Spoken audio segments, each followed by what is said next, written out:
Can I have your attention, please?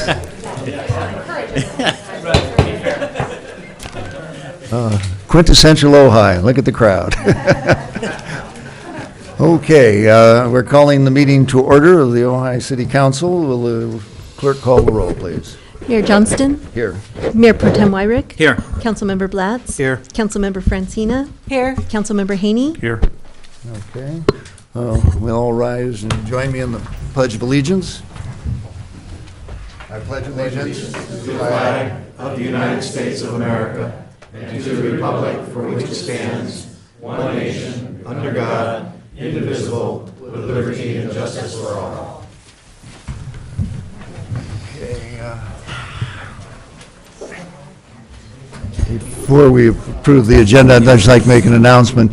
If there are people in the audience who wish to speak to the council, we ask that you fill out the cards ahead of time so that we can figure out how much time we have to get through everything.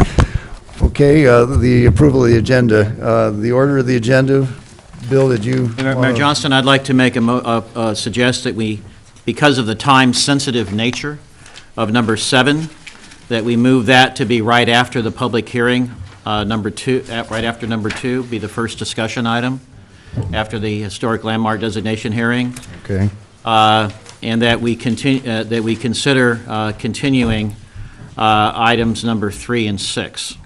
Okay, so what if we put those at the end of the agenda? After 10:30, we don't take any new items up, and this would be, if there's anybody here for items 3 and 6, there's probably a high probability that we're not going to get to those items tonight. That's my suggestion, Mayor. Okay, and then on the consent agenda, I want to pull J, and we'll have a few comments from the city attorney when that item comes up.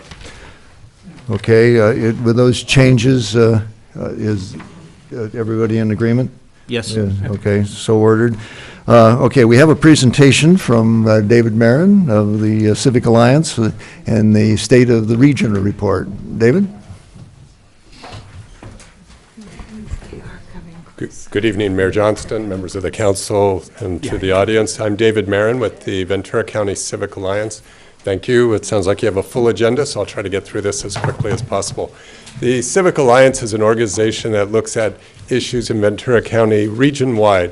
So we try to figure out how to sustain the high quality of life that we have in our region. One of the things that we do is every 2 years we publish this report that's available, and I have a few copies up here if anybody wants to race for them. But this is available online at www.civicalliance.org if anyone's interested in downloading it. We print about 5,000 of these copies distributed throughout the county to decision makers, elected officials, community organizations, and others. We wouldn't be able to do that without the generosity of groups like the Ventura County Community Foundation, Ventura County Community College District, and these other organizations are some of our larger sponsors as well, AT&T, both universities, Gene Haas Automation, Limoneira, Channel Islands University, Montecito Banks, Southern California Edison, Era Energy, and USA Staffing, and the Deputy Sheriff's Association. So you can't really read this page, but on page 7 there is some key statistics you can look at as far as Ventura County. One of the interesting things is that our county is getting older. In 2015, we had an average age of 37.1. 15 years before that, the average age was 34.2. So certainly for decision makers around the county, that means we are not keeping our young people here. They're probably leaving for a variety of reasons. We can all speculate, but we are getting to be progressively older. In agriculture... Older and wiser. Absolutely. In your case, not so much in mine. Quickly, just agriculture continues to be an important part of Ventura County's economy, about 5%, and it's a $2 billion industry, so we have to realize how important that is to our region. You're all elected officials. I thought you'd be interested in understanding the registered voter component. So red is Republican, blue is Democrats, and green are the no party preferred. What's interesting about over the last 15, 16 years. The Democratic percentage has stayed about the same. The Republicans, though, have lost ground, while those people have probably gone to the no party preference. City by city, I won't try to cover all of these, but certainly if you're looking at Ojai, that's the fourth bar from the left. Ojai is a 2-to-1 as far as Republicans to Democrats. Other cities like Simi Valley, it's almost much more Republican. You can all look at that in the report for more information. Economy is a big issue. One of the things that's overlooked a lot in our Ventura County economy are some of the creative jobs that are created. This includes film and radio, design and publishing. Think about web graphics. Nobody was a web designer 25 years ago. Now we have almost 2,000 people in that industry. Ventura County does rank higher than most communities and certainly nationwide as far as the number of jobs and businesses. And yet we're below average in the state for broadband access. Yes, and good point. Other things about the economy. So the big thing was we went through a great recession. And that really impacted Ventura County, I think, more than most people thought. We have come back from that recession. The number to look up there is the green line. That is the gross county product adjusted for inflation. And what's happening is we've come back. We're a little bit better, but not much better. If you look at other counties surrounding us and throughout the Southland, many of them have had stronger returns. So it's been anemic, as some have described it. It's good news that we're getting better, but it's not as good as we really need for long-term sustainability. Blue quickly is what, and gold is what? So blue is the total number. Green is adjusted for inflation. So the green one is a little easier to, when you're looking at the long-term trend. And the orange one is really showing the percent change. So that significant dip you see is the Great Recession. How we went down, our economy shrunk about 7% during that period of time. Thank you for pointing that out. This is hard to read, so I'll just cover it quickly. One of the problems in Ventura County, it's in your books, but we're creating jobs, which is good. Unemployment is going down. We have more people working. But the jobs that we are creating are in the lower paying industries. So the blue bar shows the average salaries at various industries. So manufacturing, the first one on your left, has an average pay of about $107,000 a year. And you get down to the far right, about $20,000 a year is for leisure and hospitality. Now, leisure and hospitality is great. It's an entry-level job. If your children are graduating from the local universities, it's a place to get your foot in the door before you become mayor or whatever else is in your future. You have to wait a lot of years. But what's happening is we're creating more jobs in these lower paying industries and not enough in the higher paying industries. That includes information, financial advising, even the manufacturing and construction. So Is that blip downward, a lot of it driven by Amgen? no, not necessarily, because that's only one of the categories. Certainly they are affecting us as far as looking at the overall. There's a lot of high-paying jobs being Yeah, eliminated. but a lot of it's manufacturing. Yeah, You know, okay. we have Haas Automation in Oxnard and others, but they're just not necessarily relocating here, and that gets back to chicken and egg. Is it because housing is too expensive? Is it because transportation is too congested? But these are long-term significant impacts. Now, certainly Ojai is a little set off from the major parts of Ventura County. It may not be quite the same, and you certainly depend on the hospitality industry. So you want to see a job growth there. Land use and housing. So Ventura County has about 800,000 people. You figure about, we're growing about 10,000 people a year, maybe a little more. So those people require homes, and you divide that by about 3, let's say, for the average number of people. You'd be looking at creating 2,000 housing units a year if we were completely doing this mathematically. But the reality is we're not creating anywhere near enough housing units. Now, some will argue, well, that's because we don't want more people, and that's a fair argument. Others would say, though, that it's because we're not building the right kind of things or there's regulations. But what this chart shows you is that back in the early 2000s, we were going gangbusters as far as growth. But then since the Great Recession and even into 2015, not really building enough of housing, and certainly not enough affordable housing. This chart just shows what the average rent is in a 2-bedroom apartment in Ventura County. So if you're looking for your kids to move out of your house, they're going to need $1,900 a month. to afford the average apartment. I'm sure many of us remember when that was a mortgage. Today it's just rent. Why is that? Well, it's because we only have 3% vacancy in Ventura County. And we've really never been above a peak. The green bar is the vacancy rate. We've never been above really 4 or 5%.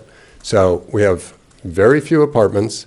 They're very expensive. And when you look at the individual cities, Thousand Oaks, Westlake, Moore Park, they're at the very high end. Ojai Valley is more affordable, $1,300. And for young people, it's probably living in Santa Paula or Fillmore to make ends meet. Of course, that has a consequence, because let's say you have a job in Oxnard and you're living in Santa Paula.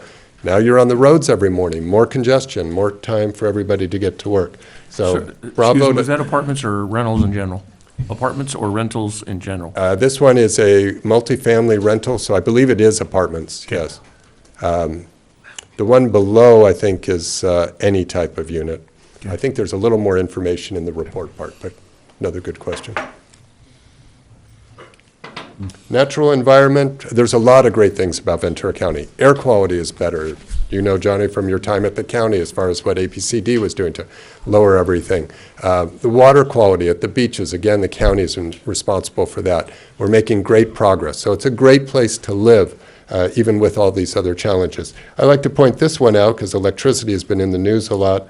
The solar use is really rising within Ventura County. The number of people with installations, the amount that it's producing, and probably around 2013 or 14, I think the state had a program that terminated. It was a program to prime the pump and get people building solar.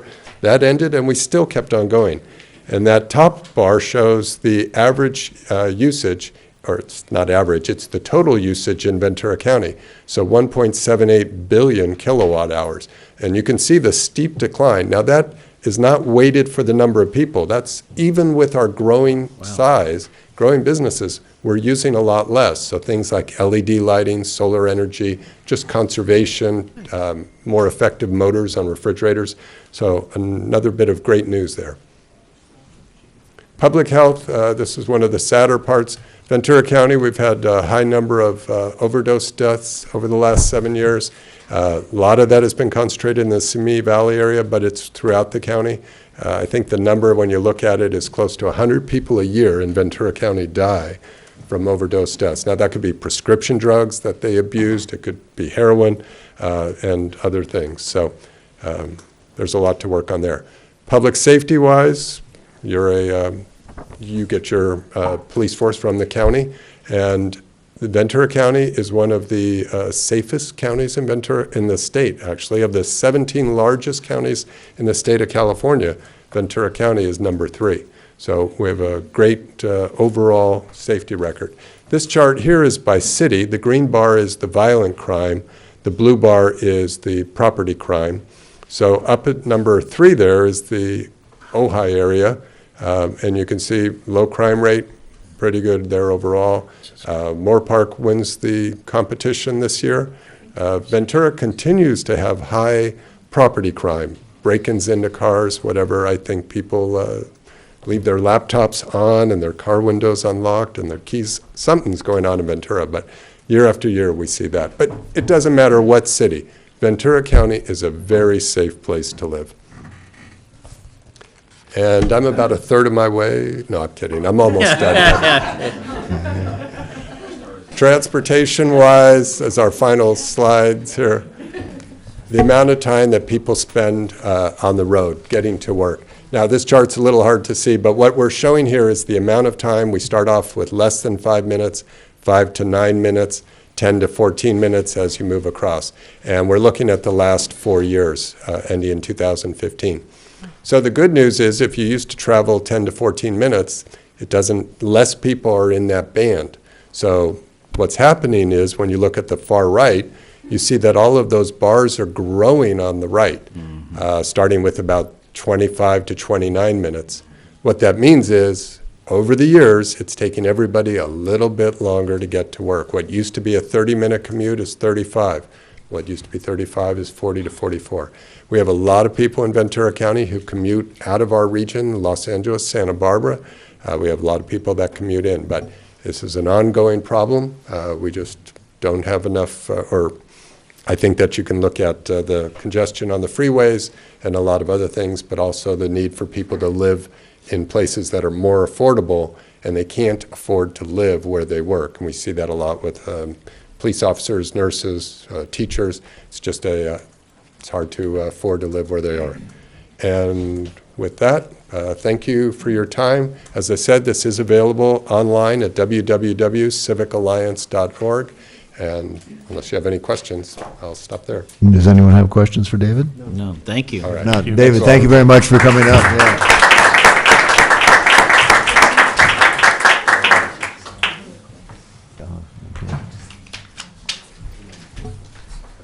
Before we start the agenda, is John Howard in the audience? Oh, there John is. Come on down, John. Is a little. Man with good news. Good evening. I am John Howard. I represent the Alawars, the owners of the Playhouse. Yes, we have good news. It's been reported in the press. We have succeeded in our lawsuit against Golden State. The settlement is official. We still have a little paperwork that needs to be done to make sure that the language is correct so that things that shouldn't be taxed aren't taxed and things of that sort. But it's done. So, and happy to be here at your request. Yeah. Mr. Alawar is here, and also my co-counsel, Brett Templeman, is here as well. Okay, they come up? yeah, yeah. Call it. Congratulations.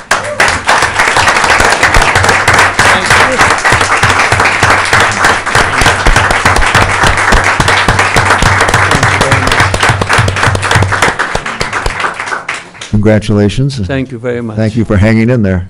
Well, there's a lot of people to thank. Yeah. This whole community proved itself to be one of the best communities I've ever encountered or lived in. Everybody came trying to support us in every possible way. There is not a day that somebody did not come into the office or to our gallery or they see us on the street and they come in with their support. And that is very gratifying for me. And actually, I had the best team that you could ever dream of. I am so grateful to have had this gentleman, this attorney, Mr. Howard and Mr. Templeman. They really worked. They put thousands of hours into this whole project. And I am so grateful because of them. We prevailed. And I think we will be able to be fixing the theater pretty soon. And the only other thing I want to say, there were some rumors somewhere that we're going to abandon the theater, we are going to do this and that. I hope to God nobody believes that, you know, so I just wanted to clarify that. So I would leave you for that. Thank you. Okay. Khalid. Thank you, John. Wait a second, Khalid. I want to say something to Khalid. Come back. Khalid, do you remember when you first came to Ojai? Yes. And you gave me a ride home, and we drove through town, and we went past the theater, and you said, I'm going to buy that theater. And you did. Remember that? You shouldn't say I took you on a ride with my wife here. No, I do remember, yes. I remember that very well. You have a destiny here, and the community loves you. Well, Thank you. we love the community. I just Thank want you. to really quickly congratulate the legal team. I watched very carefully. You've successfully plowed some new legal ground on behalf of this community, and thank you very much. You're more than welcome. Yeah. Thank you. You're here.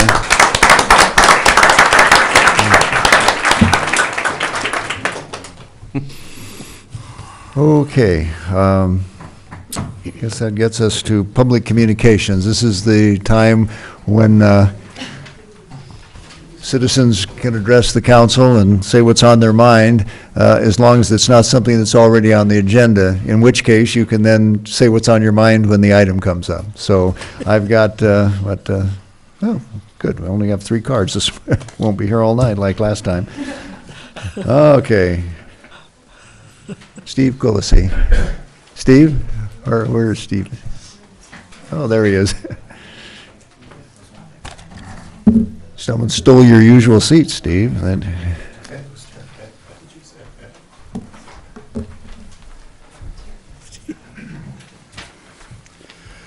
Thank you, Mayor. Steve Quillisi, West Eucalyptus Street in the city. I have given Cheryl a copy to distribute to you of the California Government Code, Section 66001. There should be enough copies to provide one for the city manager and the city attorney as well. 5 weeks ago, I came to this council meeting, or to that council meeting, and asked why there is on every building permit a $1,500 charge for general plan maintenance.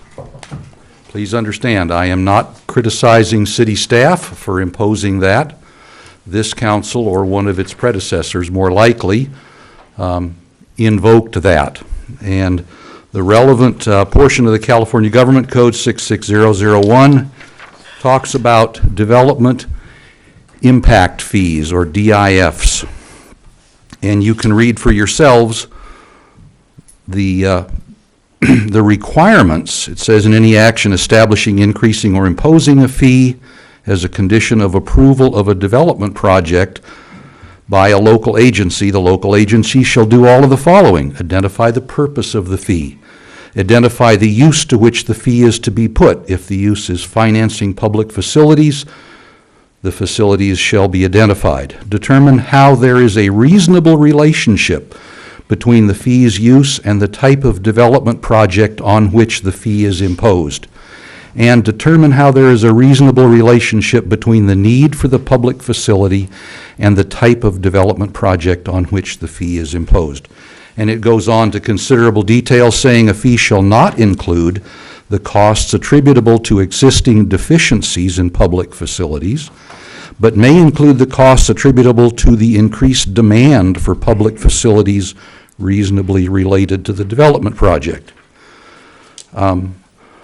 I have yet to see how any development project that involves construction places an increased burden on the general plan. I have yet to see maintenance of the general plan. And when I asked the question 5 weeks ago, my impression, perhaps wrong, was that no member of the council nor the city manager was aware of the fee. But I can tell you the city staff is imposing it. And I reiterate my question: why is it there, and how can you justify it? Thank you very much. Okay, thank you, Steve. Bob Dodge.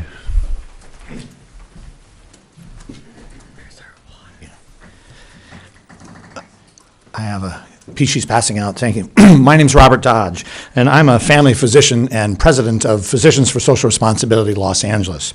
We were the recipient of the 1985 Nobel Peace Prize for our work. As a physician, I want to let you know, if you're not aware, that the greatest imminent threat to public health that we face every moment of every day is the threat of nuclear war. And also, as a physician, I can let you know there is absolutely no adequate medical response to nuclear war. The only way to prevent this is the complete elimination of nuclear weapons. This year has been a significant year in world events regarding nuclear weapons, both in the potential use and the abolition thereof. The frightening events relating to the dangerous rhetoric between our country and North Korea, and probably the worst relationships in decades between us and Russia, make nuclear war a very real possibility every moment of every day. The hopeful efforts, however, include the nuclear weapons treaty ban that was adopted this summer on July 7th at the United Nations by a vote of 122 nations to 1 against to 1 abstaining. That treaty then came up for adoption and signing on the International Day of Peace, which was September 21st. The organization that brought that forth and brought imminent world awareness to this is called the International Campaign to Abolish Nuclear Weapons. That organization, founded by our physician group, was awarded this year's Nobel Peace Prize on October 10th. I'm here this evening to request you, the Ojai City Council, to take a stand on behalf of the citizens of Ojai and adopt a resolution to declare Ojai a nuclear-free zone. This is in keeping with Ojai's International City of Peace. And when our children's children ultimately ask, what did you do when our planet was threatened, we will be able to say, we took a stand to abolish nuclear weapons. Thank Thank you. Thank you, Doctor. Okay, Dennis Leary.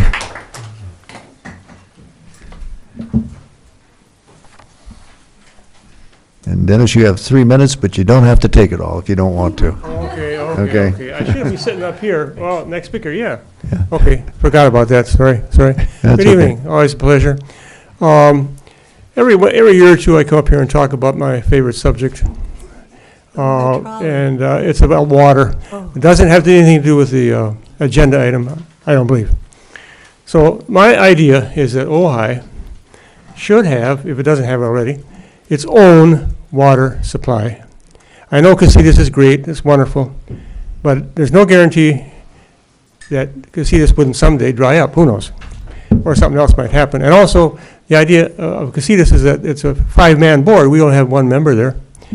And if times get bad, number 1 priority, as always, is public safety and welfare. So water is way up on the top of the list, as we know, and the discussions and papers support that.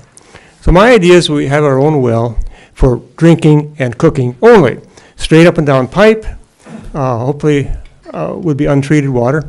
Where I live, we have such a situation, and I really love it.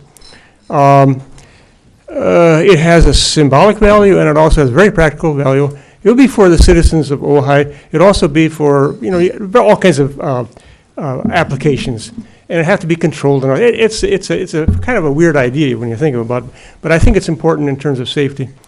And I had went to a water meeting once, and Russ Baggerly was there, and I said, okay, with this Casitas thing, you got 5 members and so on. I said, what happens if, and the pipes are kind of connected. I said, what happens if, and I'm talking about bad times. People are really thirsty.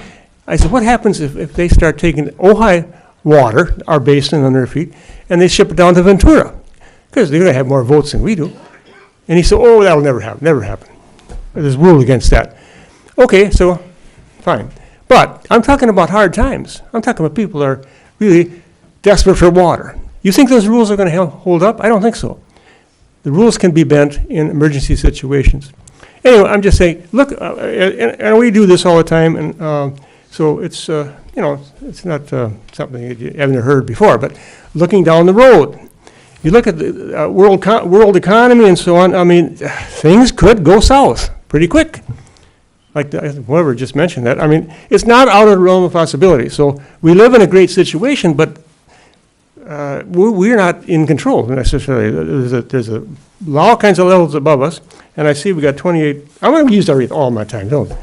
Okay, so I figured you would, but I'm just saying that as a community, you got to look down the road for possibilities. Better be safe than sorry. So water is a big issue, and this is just my pet thing. I'll be back in a year or two and remind you of it. 10, 9, 8. I'm going to take all my time. What the hell? What's 3 minutes? You guys get more than I do. 3, 2, 1. Thanks so much. yeah, thanks, Dennis.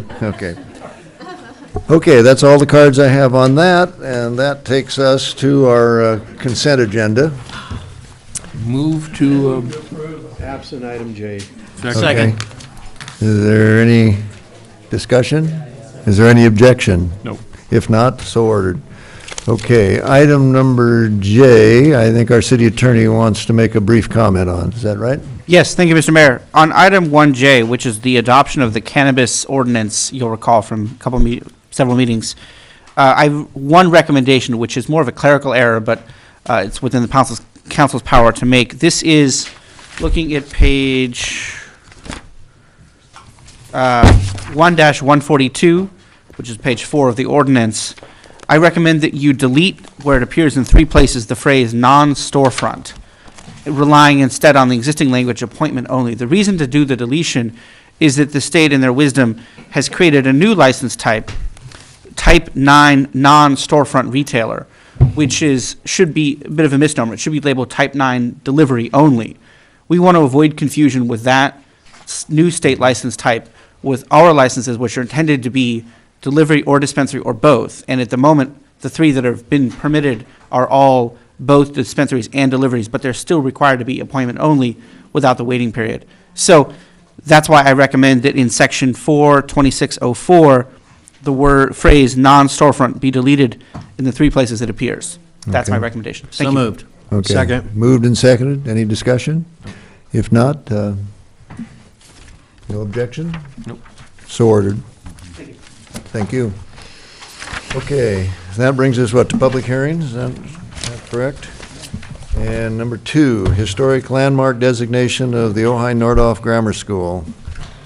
And I have a bunch of cards, so I'm going to ask everybody to, well, first we'll have the staff make the initial presentation, and when we go to comments, let's try to keep it to 2 minutes if you can. That would help us, you know, I know that some of you will have more to say than that, but if you're saying the same thing as the last person, say ditto if you could. But anyway, it's your turn. We could be here all evening. That's just the risk we take. Okay, let's go with staff report first. Good evening, Mr. Mayor, members of the council. This is a proposal to landmark the property at 414 East Ojai Avenue as Ojai Historic Landmark 24. The property is owned and occupied by the Ojai Unified School District. It has been known as the Nordoff and Ojai Grammar School and Chaparral School. This item has been considered by the City Council before due to deficiencies in the noticing provided to the district.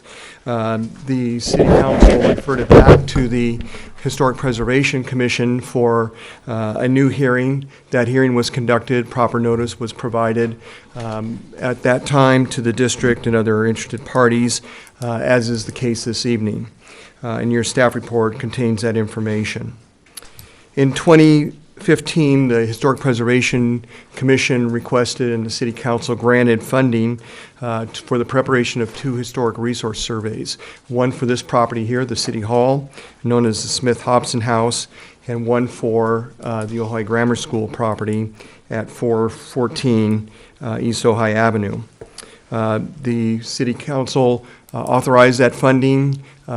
A historic preservation consultant was retained, and those historic resource surveys were prepared.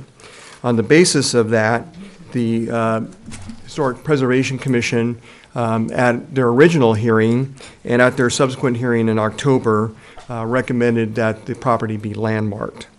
There is information consisting of the resource survey in your packet. I want to be clear that the designation of the property is the property that is shown on page 2-143 of your packet. The district actually owns 2 assessor's parcels there. The one to the east of this is the property on which the park and ride parking lot and the skate park is located, and it is not a part of your consideration. So they would not be affected by this designation, nor would they impact the designation. So this parcel designation is basically west of Fox Street? That is correct. Okay. West of the extension of Fox Street, that is correct. This parcel does contain what are considered non-contributing structures, which are the maintenance facilities and transportation buildings that are located on the property. But because they are not part of the Historic Resource Survey, they're considered non-contributing, they would not be impacted by this designation. So I want to be clear that those buildings and the land on which they rest would not be affected by this designation. The designation is intended to apply to the original grammar school building, the mid-century kindergarten buildings, and the rest of the grounds on which the school is located. Again, the Historic Preservation Commission at their October hearing recommended unanimously of the commissioners present to the City Council that this property be designated as a local Ojai landmark.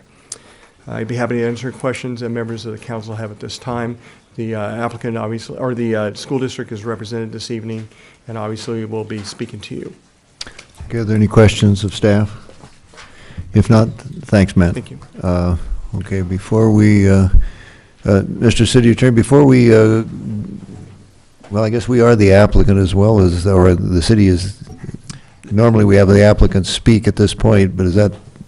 Right, normally the applicant would speak at this point. The staff is the applicant, the city is the applicant, so you might just open up to the public hearing. You might give consideration to the school district to allow their Right, reps. yeah, if the members of the school board that are here, someone, I guess the chair, if they would like to speak first, or they could speak later if they prefer. It doesn't matter. No preference? Okay, come on down then.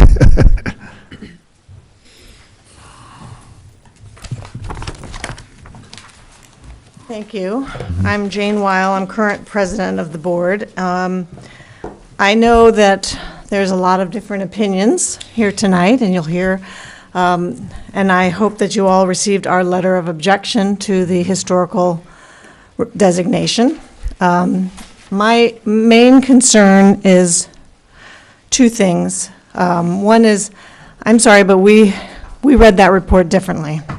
And I do have a lot of concerns with, there seems to be mismatched things that aren't following laws, things that are misrepresented, and it's very unclear to us as a board what exactly the designation is putting onto the property.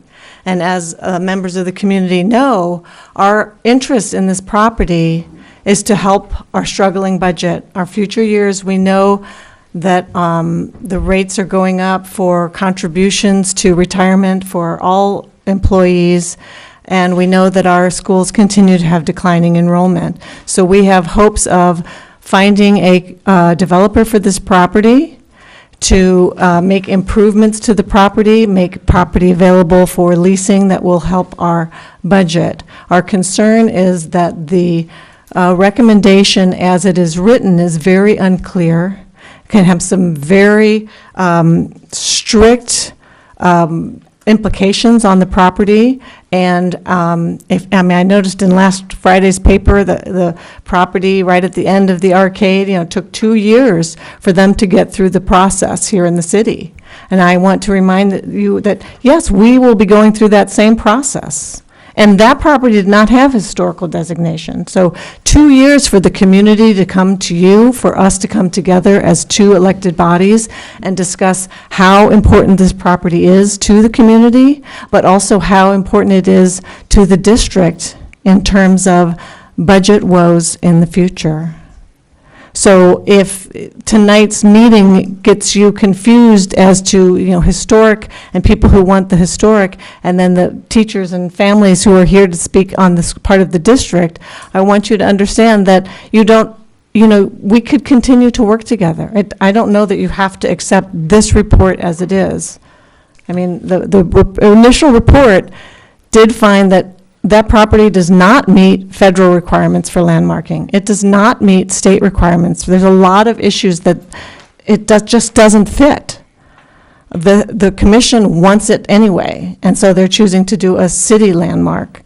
But you all have the right to say, let's look at what are the issues, what does the community want there, how can we work with the district and not tie the hands of a developer in the future before we even get off the ground. So that was our letter, was to, again, say, please do not accept this and either deny the landmark status, or you can choose to delay it. Say, we'd like to see what the district has to say. We'd like to work with the district on what developers might have to offer, and move this to a future opportunity, maybe to work together. So that. Okay. If you have any questions about that letter, I'll You answer can them. ignore the red light since you are the property, you are representing the property Right. Well, owner. If you have that's okay. other I mean, things to say. I hate to read things that you were given. So Right, okay, I assume that's that good. you will read them and take that into consideration. Yes, Right. thank you. Okay. Okay, we will now open it up to the community for their comments, and I have the first card here is Steve Weed. Steve, you're first. Come on, you're not timid. With a name like Weed, I'm never first, so it just shocks me. Hey, now, no, you're an Ojai, yeah. Oh, yeah. We call you cannabis, and come on up. Don't go there, okay? Okay, well, you opened it up. Okay.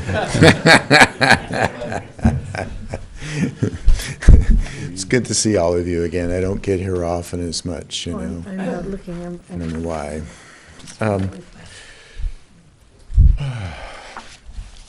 It's a hot topic, you know. And these come along occasionally, and you know, I'm sensing a little more lightheartedness in the room, so I like that. On October 12th, I attended the Historic Preservation Commission meeting, and our city attorney, Mr. Summers, indicated that the developers will pay additional fees that are imparted through the HPC Commission unless the council waives them. They will also be subject to standards that are put in place by the HPC apart from building and grounds. And we don't really know how that's going to affect what a developer will look at and say, gee, do I want to continue? What kind of time delay is there going to be? We don't really know how that's going to affect this process, but it does bring uncertainty to how Ojai District develops this property. I know all of you should have received a letter that I sent out 3-4 weeks ago, so I'm not going to recap all of that. But I do know that neither Ojai USD or the City Council, over the many decades that that property has been there, has seen fit to take any action to preserve the historic elements that are now in disrepair, whether it's the school bell that used to sit on top and is now in the front yard, whether it's the roofs, whatever it is. Okay? And I'm not judging the fact that we didn't. But it seems that at this point, the district has maintained that property in good faith as a viable property. And the board and the staff are members of the community, some of them for decades. They understand the value of that property to our community. And I trust this board. I don't think they're going to do anything untoward to damage something that has real significant historic value to this community. Now, I have to say, as I've mentioned to some of you, that I believe that the City Council is starting to really do some good things here, and I greatly appreciate that. But I would suggest that on this issue, don't muck it up by prolonging things. Skip the public meetings. Forget referring back and forth between commissions and experts on the subject. If the district is going to get value, fair value for that property, then the best time to do it is when the development and real estate market are at their peak. How long have we been going since the Great Recession? A little while, okay? And if you read the writing on the wall, it's probably not going to be there forever. As Ms. Wheel stated, if you add another layer onto the building grounds and the council approval to any development that happens there, it's going to stretch that timeline from 2 to 3 years Okay, Steve, you're going to have to 5 years. Can you wrap up a little there? That's the challenge with this. So think very carefully. These people are your partners. They're not your enemies. Okay, thank you. Bill Miley.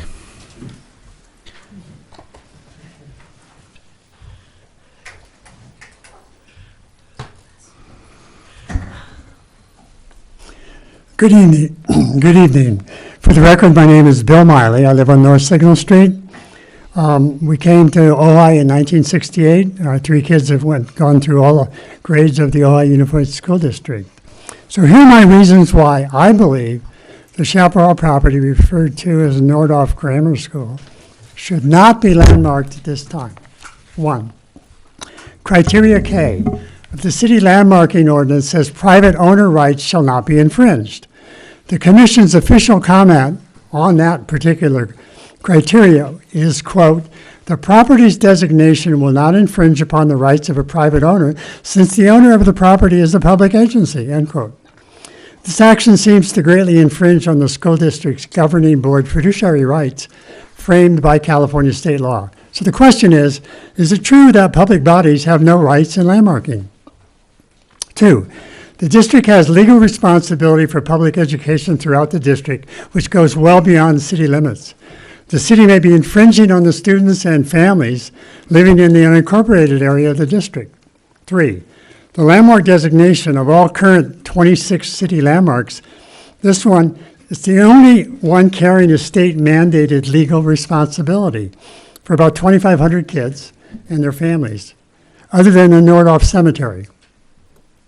4, there is a need for affordable housing, especially for the school district employees, most of whom earn less than $60,000 per school year.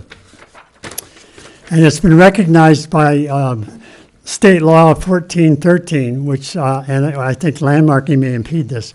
5, to my knowledge, this landmarking designation is the first one so designated by the Historic Commission on their October 12th meeting by 4 commissioners, which was done knowing that the fiduciary managers, the school board trustees of the property, were 100% against it during their fiscal enrollment uncertainty.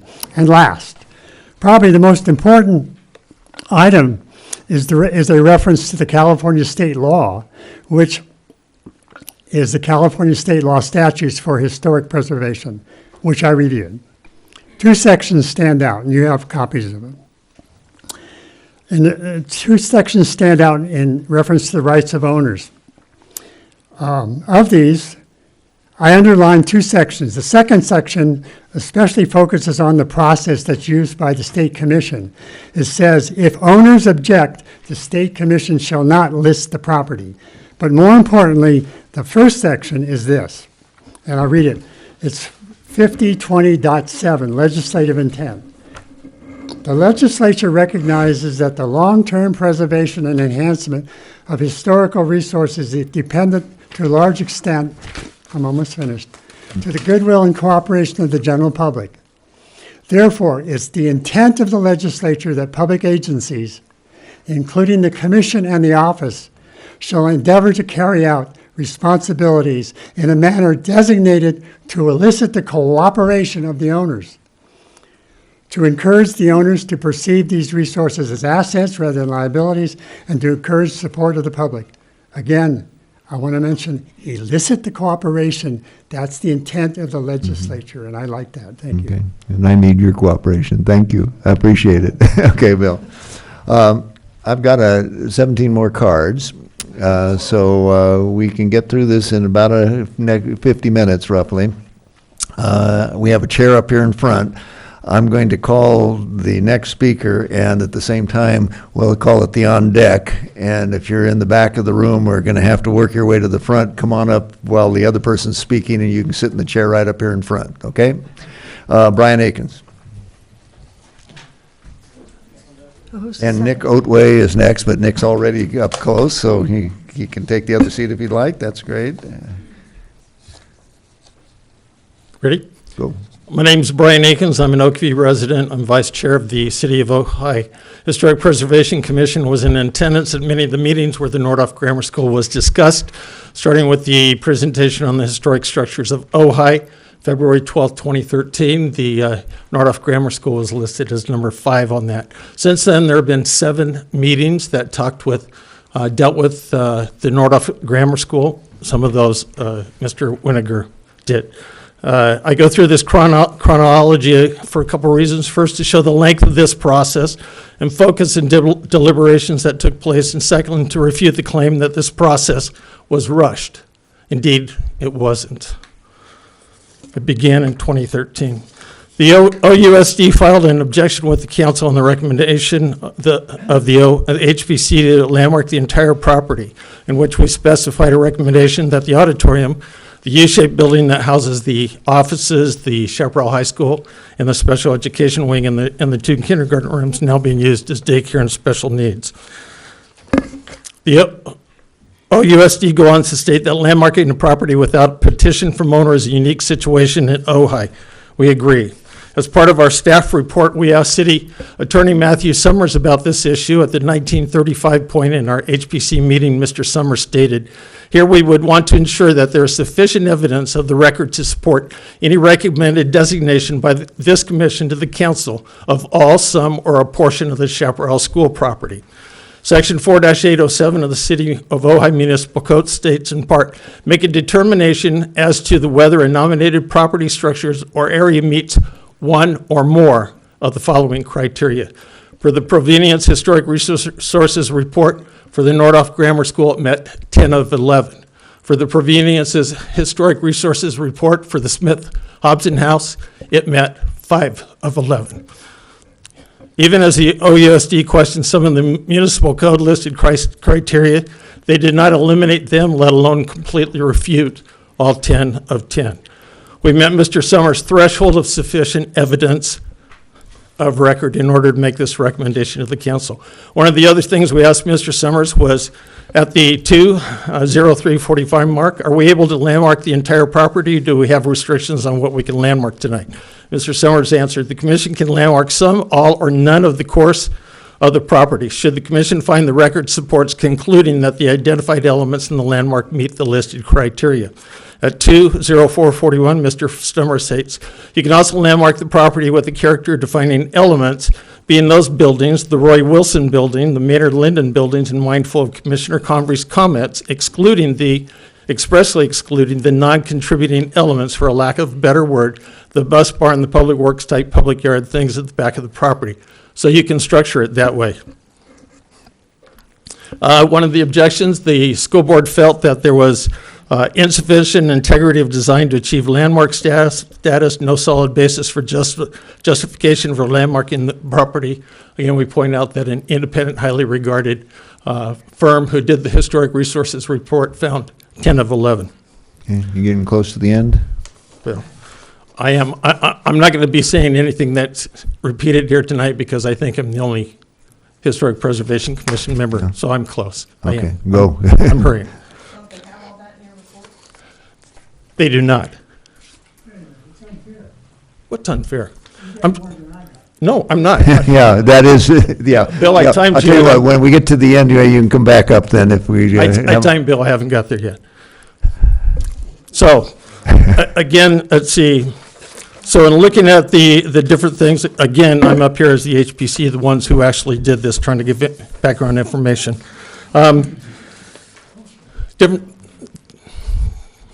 Different things have been expressed, different ideas. I will read a quote from Chair McCready, who talks about the property and what it can be used for, and where he says, I think the commissioners here will agree with me that what we want the school board and the funding for the schools to be healthy, and I don't think we are opposed to an intensified development at the site to achieve that goal. So we're not at cross purposes there at all. That has to clear tonight. That has to be clear tonight once and for all. I think in the information that I prepared and have tried to present in the abbreviated time I had, that I've presented facts to you. I presented quotations, directions that we got from the city attorney that night, and I cited the municipal code, all on why we made the recommendation we did to the city. Okay, thank you, Brian. Council. Thank you. Okay, Nick, you're next, and Elise, if you're any distance back, you can take the chair up front.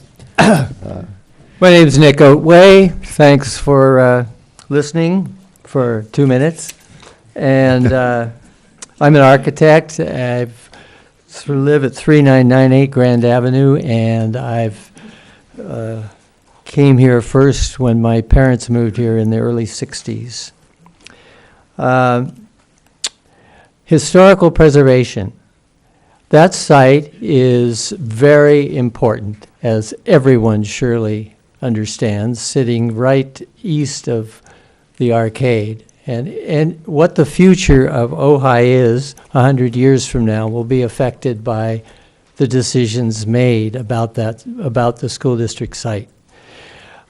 As far as I'm concerned, historical preservation came in probably really like gangbusters in the 50s and 60s when we were literally blowing out the interiors of most of the towns and cities in the country.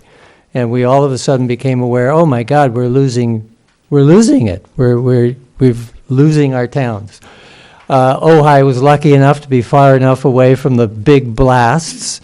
And so here we are in 2017 with a chance to make some really extraordinary and imaginative solutions. And the school district site sits there ready for that imagination. As far as I'm concerned, as an architect, there is one building on that site that has historical importance to the physical context of the community. And that's what we're really concerned about. We're concerned about our lives and the lives of the people to come in Ojai. It's the 414 East Ojai Avenue block with the arcade and the auditorium. That is what people know as the site. What else? The rest of the site is really not visual to anybody. There is the old 50s or 60s building, which is done by some famous architect in Los Angeles, but I hadn't heard his name before, but that's, maybe I'm not much of a history of architecture major. But I'll say this, there is really one building, if it is to be preserved, that would help the present and future community members of people enjoying Ojai, and that is that wonderful arcade. And everything else could be done in the spirit of Ojai, which Mr. Libby gave us 100 years ago. But that is really what we're worried about. And whether you landmark it today or send it through planning and design review tomorrow or 6 months from now, it doesn't really matter much. That's what needs to be saved. The rest of it should be under the quote of repurposing. And for that, you have a chance to expand the strength and physical energy of downtown Ojai. Like 100 years from now, they'll be talking about, wow, they really did it in 2017. Thanks. Thank you, Nick. Okay, we have Elise with Don, you're on deck. Good evening, council members. I'm going to be rushing because I expected more time. I am a local historian associated with the Ventura County Museum. I recently, along with Craig Walker, completed work on revising Patricia Fry's history book. So I urge the council tonight to approve without delay the designation of the Ojai Grammar School property as historic landmark number 24. And I'm going to address some of the objections expressed in the school district letter. I don't think there is any doubt that the grammar school buildings are historic, but their historic significance has been questioned. So I'm going to summarize their significance. The Spanish-style buildings complement the buildings in the town center and surrounding area that were built in the period from 1917 to through the 1920s. The buildings are central and important location in the town. The grammar school and kindergarten buildings were designed by prominent architects. The school is part of the collective experience of generations of residents. The history has been recorded in numerous books and newspaper accounts over the years. There are 2 comprehensive USC master's degree theses on the history of the schools that were written in the 1960s. In regard to the integrity of the buildings, in looking at photos through the years, they are always recognizable as the same structures. The change to the tower and other changes to the windows in the roof can be reversed. The school district has not produced any evidence that historical landmarking will unduly limit the repurposing of the school buildings and the property. A 15 to 20 minute search I did on the internet yielded numerous websites listing hundreds of successfully repurposed buildings all across California and the United States. There are architects who specialize in this kind of work and agencies and groups that help the process along. Look at the beautiful work that local architect David Burry did with the repurposing of the Catholic Church into the museum, rebuilding the pergola and the Livy Bowl, and renovating the oaks at Ojai. I'm going to read a snippet from an online magazine based in Sacramento called The City Scout. Although some people might hear the term historic preservation and equate it with being stuck in the past, Preservation is urban environmentalism. When we choose to protect forests and rivers, we choose to act as the stewards of these valuable and non-renewable resources. We can also choose to recognize that our built environment is a comparable and irreplaceable asset. Historic preservation is not about having tunnel vision towards the past. It is about harnessing the weight of the past and using the history to make people care about saving buildings and making them functional for future use. In regard to the issue of the process that has been taking place, it has been lengthened, and as Brian said, it has dated back many years with well-documented and sufficient notice to engage everyone in the landmarking process. The Ojai City Council has authority to landmark historic buildings for the benefit of residents and future generations. This authority is similar to the authority the city has in designating building codes and establishing building design codes. Since the school has chosen not to align itself with the Historic Preservation Commission's goal, it becomes incumbent on you, the city council members, to use your authority to preserve the grammar school property and its significant buildings. I urge you not to delay the process. As I've said before, I think it is important that potential developers know up front that the property is landmarked so they don't waste time and energy I'm going to have to ask you developing to kind of plans. wind up here. Okay. With the, let's see, I'll just wind up with saying it is, I don't know, I can't wind it up. Okay. Frankly, it is not clear to me why the board objects so vehemently. The city will, in any case, the city will guide the future developments of the property, so why not make it clear exactly where it stands? Okay, I'm going to wrap it up. Okay, thank you. I appreciate it. Sorry to rush everybody, but, Elise, may I have a copy of your notes? May I have a copy of your notes? yeah. Don? Yeah, if you don't take all of your time when you get up, because this happens every week. I got to try to give us a little bit. Okay, Elise, if you're going to, no, you better, come on, Don. Yeah, take your turn. Yeah. And we have Betsy Carnes next. I'll jump right into it. Good evening, Dawn Teeting. I am speaking as a member of the public. The Ojai General Plan calls for preservation of natural and cultural resources to maintain and enhance the quality of natural living environments and natural beauty of the area. The Nordhoff Grammar School is a big part of Ojai and its history. It sits on 7.5 acres in the middle of our small town. The building was designed by preeminent architect Roy Wilson, who designed a number of buildings in town, including Bill Baker's Bakery, now a zoo restaurant, which sits directly across from the street of the downtown grammar school. These buildings are an integral part of downtown's historic landscape and make Ojai, Ojai. The school and its surrounds are a highlight of the Ojai Valley Museum's Saturday morning guided Ojai historical walking tour. The roots of the Nordhoff Grammar School run deep. The building has stood for over 90 years. Its significance within the context of the Ojai Unified School District is described in Walter Bristol's 1946 book, The Story of the Ojai Valley. A reprint can be viewed at ojaihistory.com website under Public Secondary. And the school's historic significance is also documented extensively in the new Ojai Valley Museum edition of the Ojai Valley in Illustrated History. Copies of these references are attached to your handout for the record. The historic significance of Nordhoff Grammar School was identified years ago by the city's Historic Preservation Commission.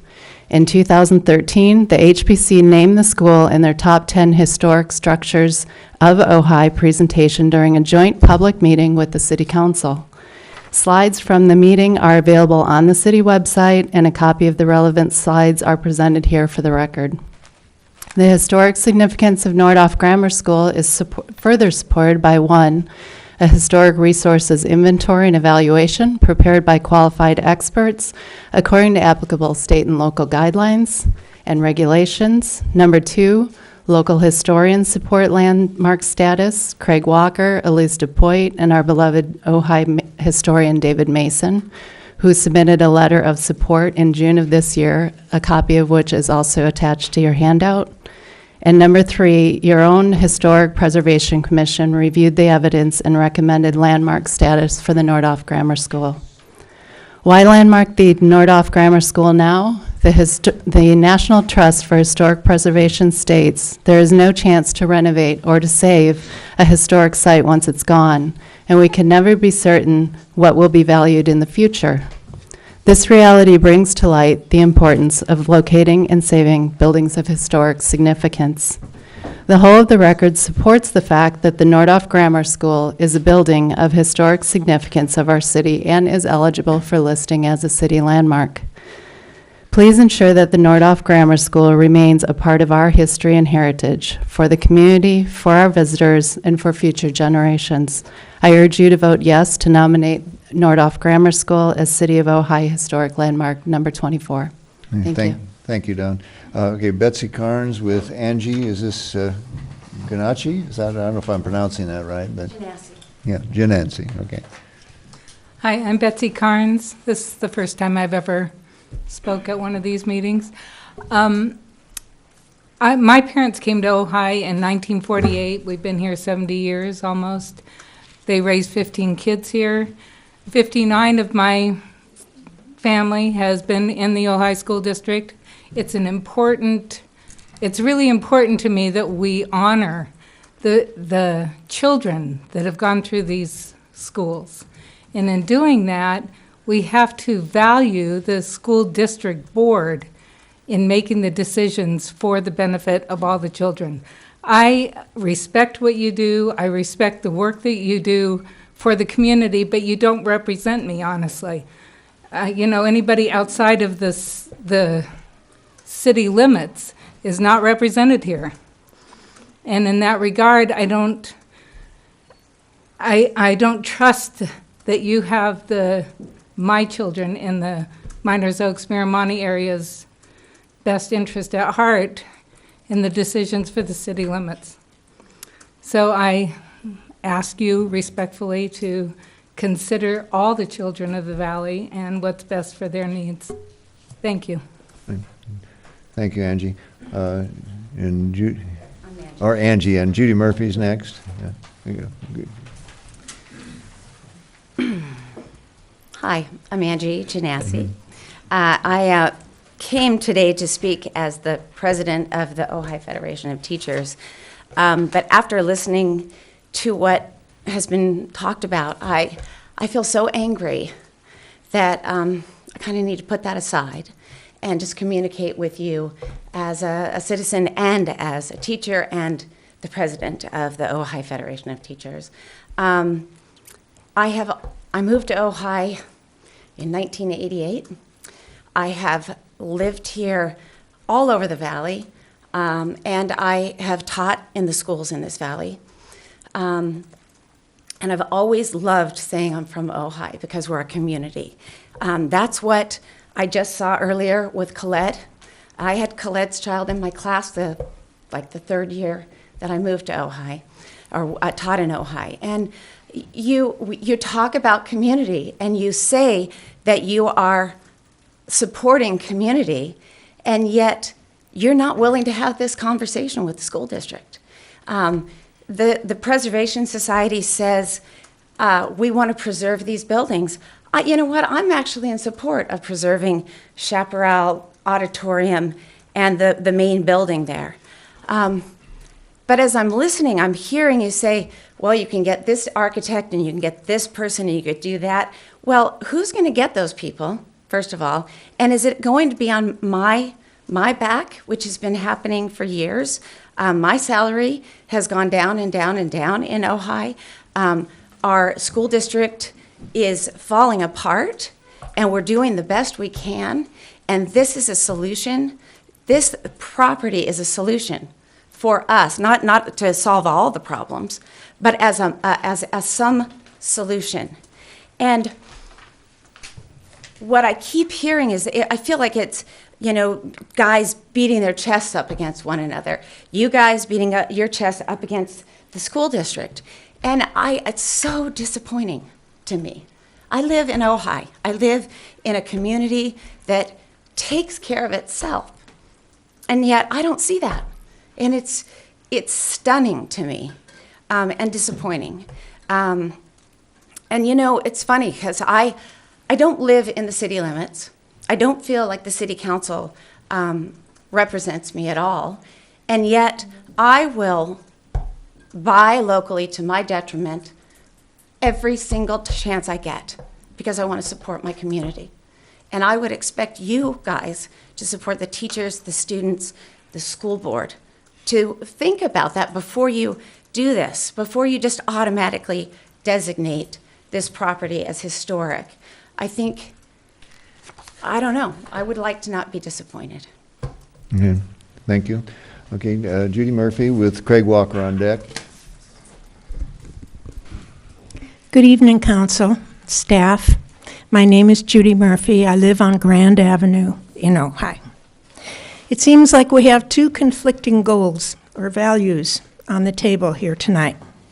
We have the historic preservation of some buildings that we are all know about. Across the street from that particular site is the Ojai Valley Women's Club. It has been named a historic preserved site. I can tell you from personal experience that it has taken a lot of man-hours, a lot of effort on the part of the club members, and over $100,000 to keep that building upright. And I just, as a side, ask you, who's going to be doing that for Chaparral? Secondly, the other conflicting goal is our children's education. I believe that the HPC proposal will tie the hands of our school board in their attempt to come to a reasonable budget and to monetize that property. I have confidence that they will do that in a way that is satisfactory to the citizens of our community. So I urge you tonight to place our children above the values of a historic building. Thank you. Yeah. Thank you, Judy. Craig Walker with Michael Haley on deck. Thank you. My name is Craig Walker. I've been a resident of Ojai pretty much my whole life. I've taught in the Ojai School District for many years. I'm retired, but I've been involved with Ojai preservation and history for some time. I would just like to remind the community, it was back in 1989 that the state required that all buildings be made earthquake safe. And it turned out that our arcade was not earthquake safe, and it either had to be retrofitted or it had to come down. The people that owned the arcade at that time were the merchants. Every merchant who owned a store owned the part of the arcade right in front of their building. And many of them just didn't have the funds or didn't have the will to be able to do that work. And it was quite a controversy at the time. And I joined a group called Friends of the Arcade, and we encouraged the city to step forward. The city actually took the arcade at the agreement of the shop owners by eminent domain. The city took over ownership of that, and they funded the restoration of the arcade. And I think we all need to owe a debt of gratitude to the city for having done that, for having stepped forward, because there were actually merchants and people in the community that said, oh, the arcade's time is over, let's take it down and put something else up. And what a loss we would have as a city and as a community if that building had come down. And today, I think there's without a doubt, it is the most valuable piece of real estate in the valley. And the shops there bring in the most visitors, the most residents to go to the restaurants. It's the life of the community. And I think part of that is because of its historic designation. It's been a landmark for years, and yet I don't think any merchant in the arcade would complain that they're not that they're being held back in their ability to make money.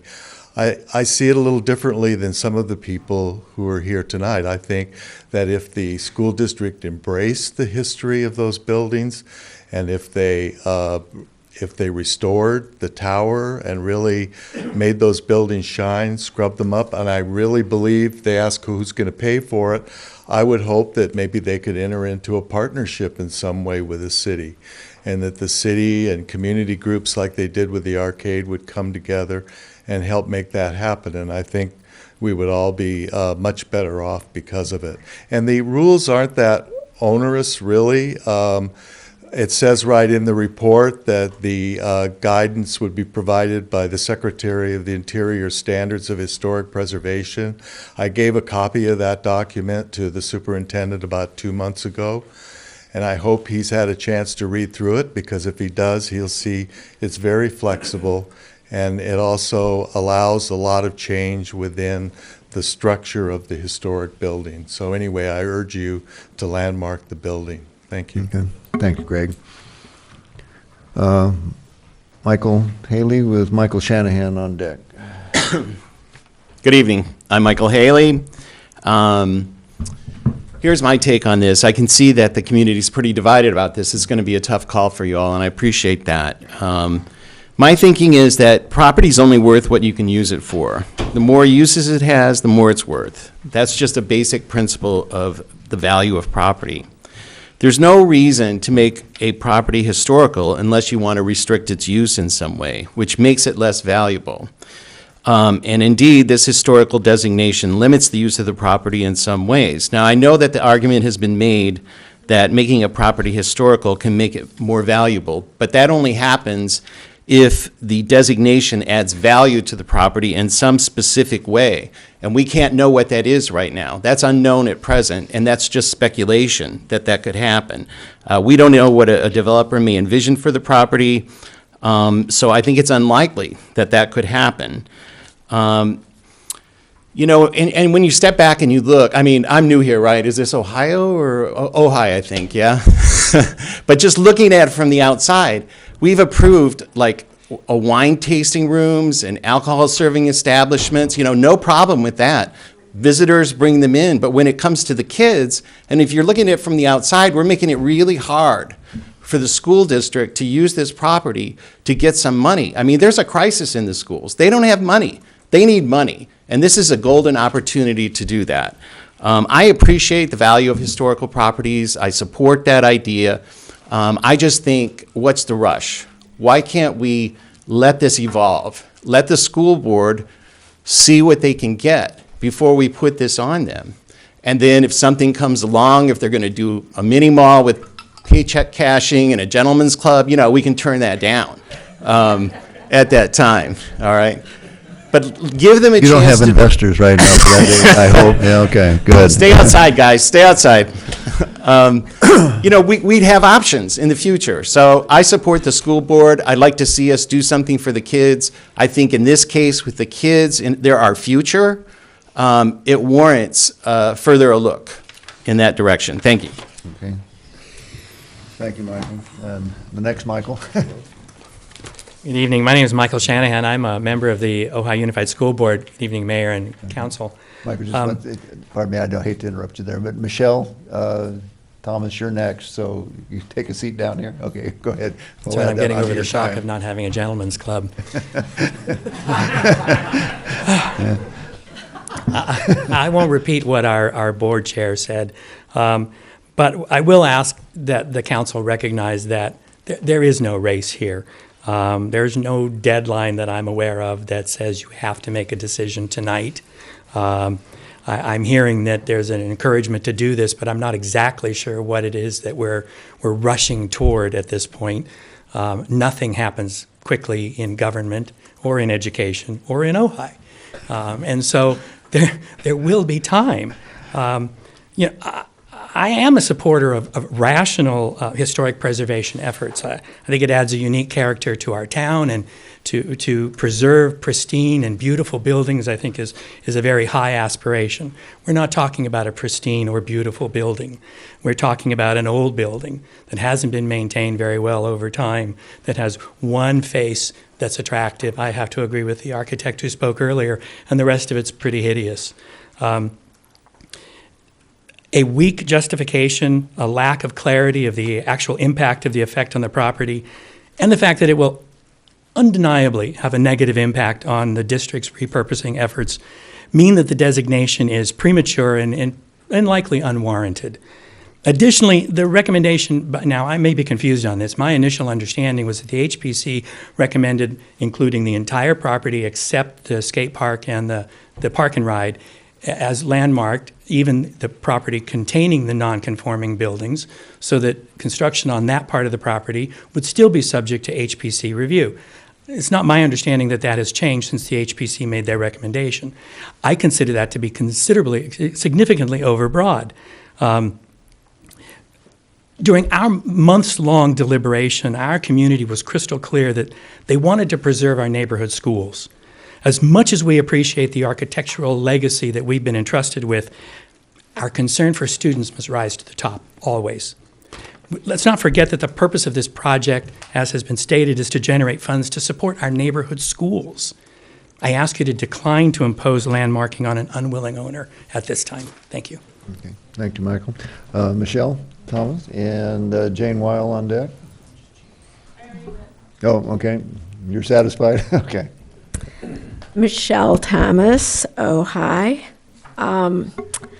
I feel we need more of our local young people downtown.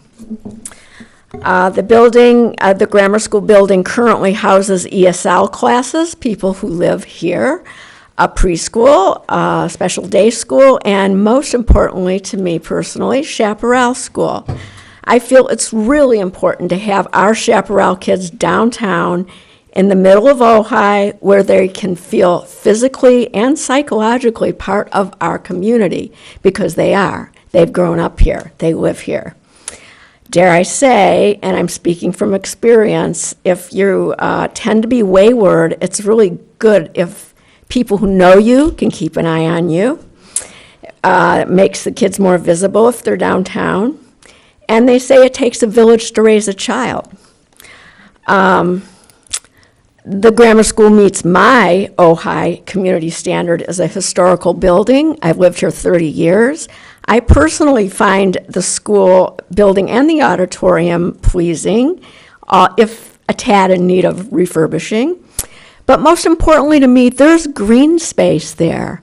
When I drive downtown, that's the only green space we have, is that little lawn right in front of the school. That is not a commercial property that's subject to be sold someday and developed.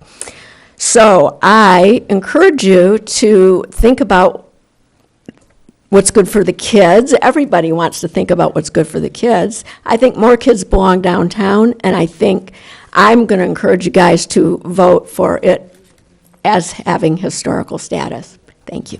Okay, thank you, Michelle. Shelley Griffin and on down, Shelley, and then Jenny Rockefeller is on deck if you'd like to come down and take a seat in front. Good evening. I'm Shelley Griffin, and I am also a member of the Ojai Unified School District School Board. And I want to thank those of you who have spoken in favor of the school district. I appreciate hearing that.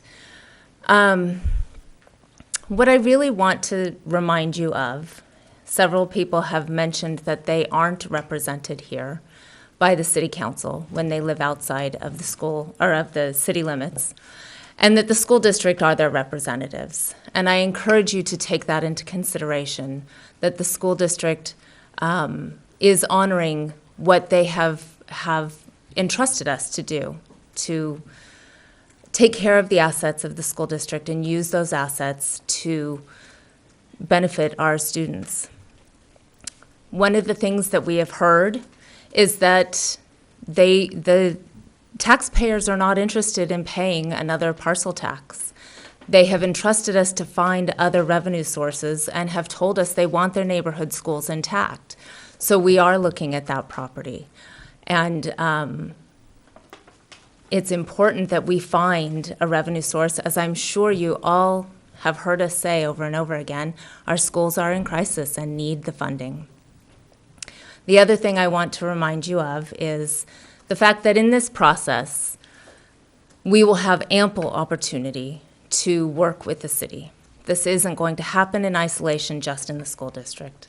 It will go before the Planning Commission. My understanding is that because the buildings are over 50 years old, it's going to go before the Historic Preservation Commission in that process. They will have the time to offer their insights and recommendations. The designation simply tells the people of this valley that the city and the school board aren't willing to work together to figure out what needs this property can serve to both benefit the school district and our valley. That designation, I really encourage you to not place on the school district and let us work together to do what's best for this valley. Thank you. Okay. Thank you. Jenny Rockefeller's up and David Rogers on deck.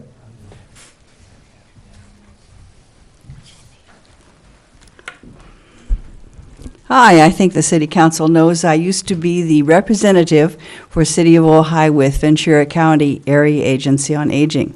I've given that up and someone else is handling it now.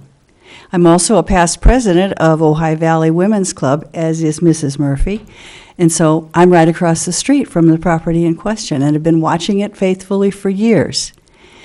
Also, I am on the board at Ojai Festival Women's Committee, whose Bravo program puts music into the elementary schools because the schools can't afford to have it otherwise.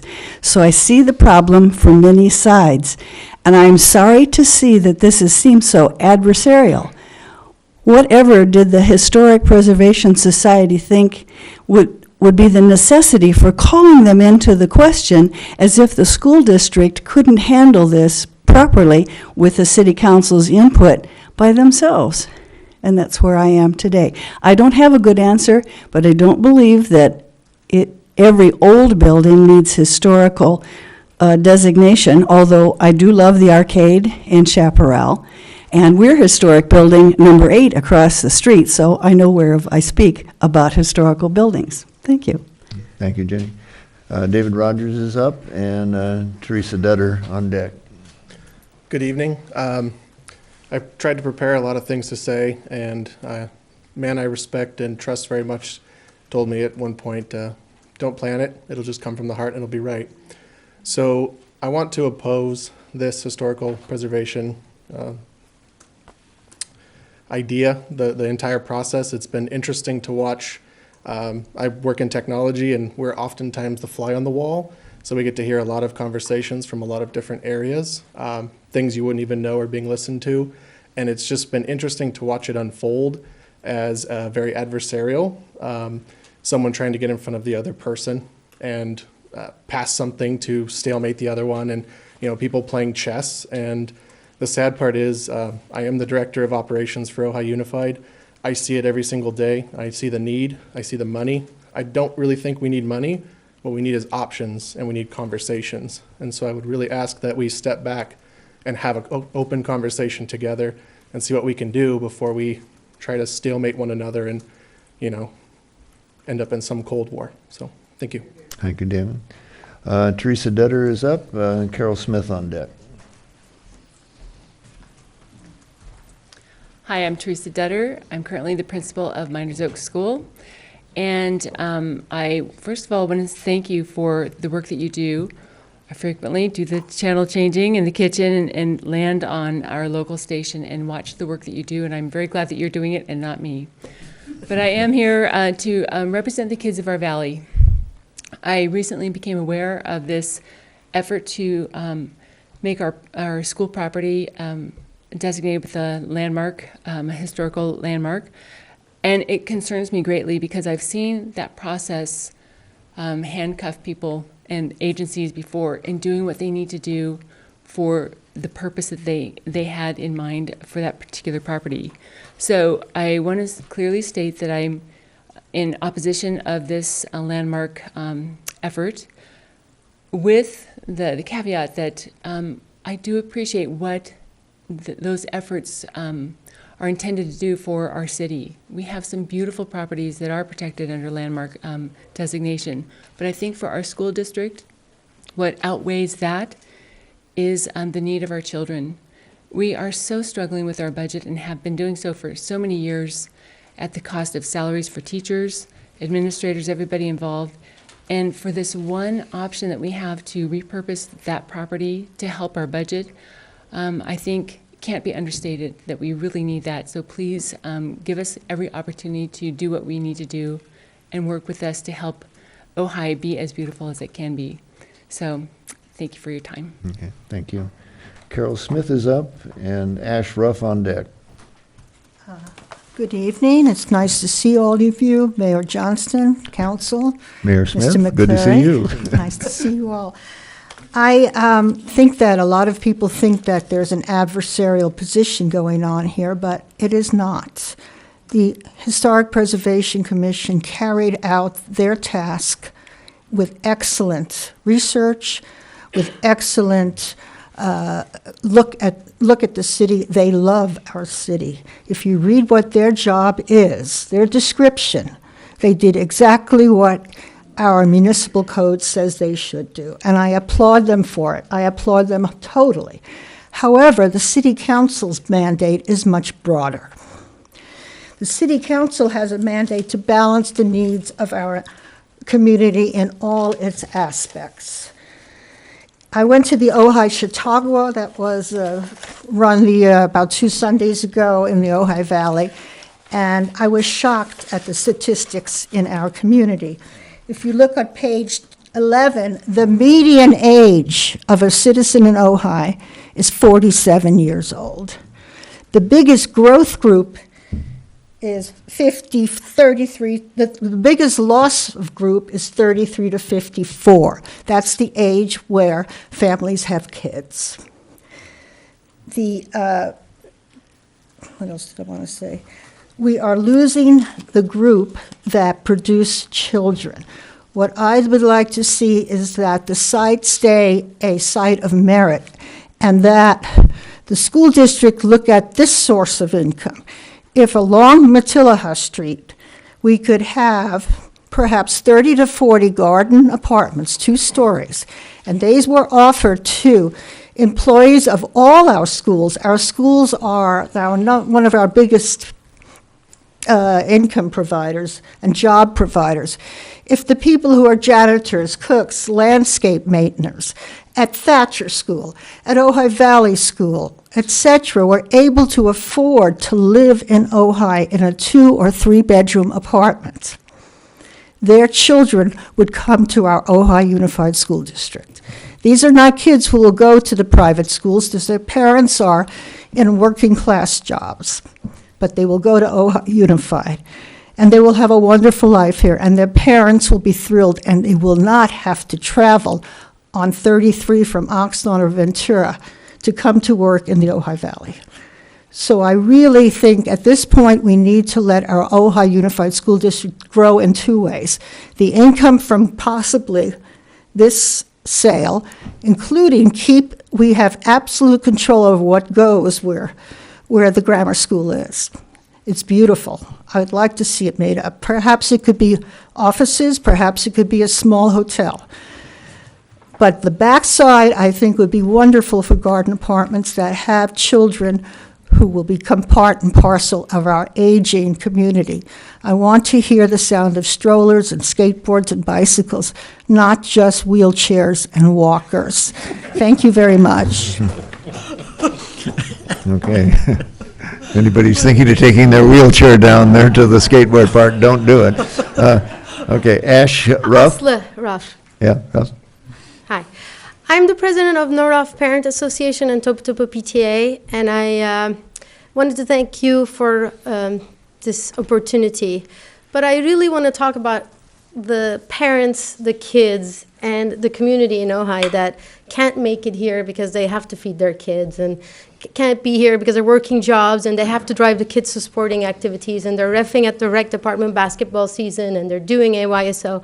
And I really think that this nonsense dispute and taking things so long about something that's not even happening yet seems really kind of a waste of everybody's time. And I really can't believe that lawyers are involved in this at this stage. And school board members and superintendent, assistant superintendent are wasting their time on issues that are not even there yet. So it does seem like there is a disconnect between what is happening for families in Ojai and what is happening for people who are not involved with kids and community. And I urge all of you who really want to preserve that building, which we all do as well, because we don't want hotels and we don't want more restaurants in this town. We want more kids. We want a movie theater. We want possibly other activities for kids to do. I don't know how many of you have teenagers right now, but it is a struggle. These kids have to be driven to Ventura to see a movie. And there really isn't anything else to do. I mean, sports, rec department does some things, but really these kids have nothing to do in this town. And there's so much we can do, but I do think that there's a generation in Ojai that does not engage with the younger generation. You know, volunteers in schools are people who have kids at schools. Ojai Education Foundation and Rotary brings in some volunteers, but really the numbers, and it's always the same people. I see them at all the elementary schools. I see them at the high school. It is not that many of the community is not involved in the public schools. And I really, please consider that without kids and without young people, we're not going to be able to sustain this town. However you want to designate buildings. It's going to be a gutted tourist town, and I really don't want to live in a gutted tourist town. That's not why I moved here. And I am from a city, thousands of years old city, that got ruined by not being preserved. So I really appreciate the idea, but the sort of infighting for no real reason, I know most of the people on the school board really well. I know that none of them would want something to go up there that will be against the soul of Ojai. So I don't know why we're wasting so much time. Thank you. Sorry. Thank you.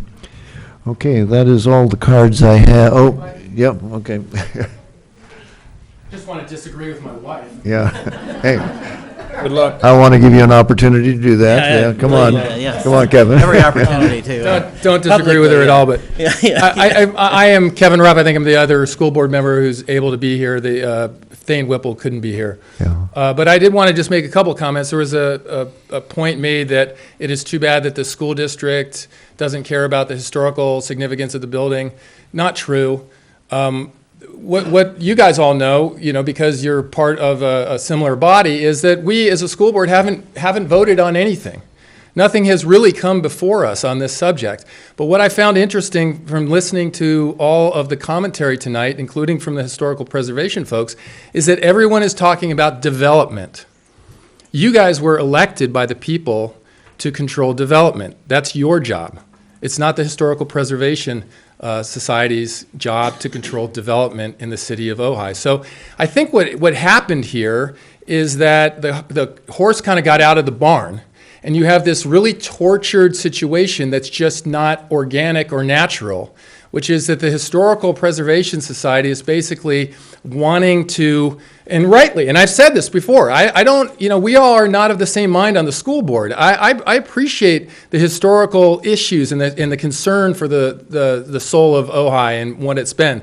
But this process is skewed. It's become bizarre. There's the old expression, the Heisenberg paradox, where by observing something, you change the thing you're trying to observe. This is a perfect example of that, because the school district started talking about doing something with the property, and rather than an organic process where the historical folks said, hey, let's cast around our community and decide what should be historical, instead, this became a response to potential development.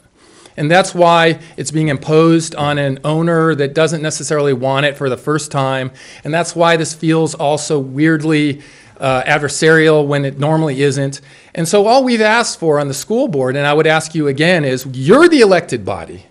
This whole thing needs to be on your shoulders, not just a thumbs up or thumbs down on the historical preservation opinions. This whole thing needs to be on your shoulders when it comes to your shoulders. And it hasn't yet. And all we've asked on the school board is let us find out what is possible. And no one, we all know, no one can do, as Michael Shanahan said, this doesn't happen overnight. There will be, meetings and decisions. People said, we want more green space. We want this, we want that. It's all about development. Development is your job. Thanks. Okay, thank you, Kevin. One more? Okay. I'm going to have last call for cards. Okay, very good. This is not the issue that I came here to speak on. My name is Faith. I am directly connected and related to the children of this community. I own and operate and am the director and lead teacher of a nature-based preschool in town called Acorn Community School. And when I first moved here, I worked one-on-one with homeschooling group, a group of middle school children. And we surveyed 100 people in Ojai to see what they wanted the most. It was part of an emergent curriculum. They wanted to do something for our community. And part of my job is to see what the problem is and how do we solve it. So I support them in that. And when we surveyed all of these different people, what was really strong in their hearts as children and what they really called for was a place where they could hang out, a bowling alley, an art gallery, a cafe, like arcade, a fun place for children where they can connect and they can come to the community and things for them to do. I didn't know this was an issue until I came here tonight, but I really feel strongly about creating win-win situations for everybody, and that if everyone came together and really thought about the good of all, we could work something out. And I really don't feel like there has to be a this or a that or a black or a white. I'm just strongly urging you guys to consider, if you are going to take that space and decide on what you want there, that maybe you consider creating a community space for the middle school and the high schoolers that's safe and a healthy environment where they can connect with each other and be a part of the community. Thank you. Okay. Do we need a short recess? Okay, good. I'll take points of personal privilege and disappear whenever I need to. Thank you. Okay, we'll take this back to the council then for discussion. Yeah, Paul. Mr. Mayor, I just have a question. It was confusing to me in the staff report exactly what the recommendation of the HPC was with regard to the property. What is it that they're actually recommending that we approve to be landmarked? Yeah, that was the point of my question on the APN number. That's being directed at staff. So, Mr. City Manager, what is the answer to that? Mr. Winiger, and jump in here at any point, but I believe the recommendation from the Historic Preservation Commission was to include the entire property minus the non-contributing elements? Correct. Right, so that does not include, yes, like the city attorney noted, that would not include the skate park. That is not identified as a contributing element. That was my question, because I asked the question, that's why I'm jumping in here, specifically which parcel? And the answer was, and what I see here is the parcel only to the west of the Fox Street extension. That is correct, and that's the parcel that's identified in your draft resolution. That's why I jumped in. So as the city manager indicates, it's assessor's parcel number. It's indicated in your title as well as in the body of the resolution. It is the rectangular parcel that includes the kindergarten classroom building as well as the original school building. That parcel also contains, as I indicated previously, the maintenance facility, the transportation buildings. Those are non-contributing buildings, and they would not be affected by the designation, nor the property in which those buildings are located. The balance of the property, as well as the two school buildings, are what are affected by your resolution here.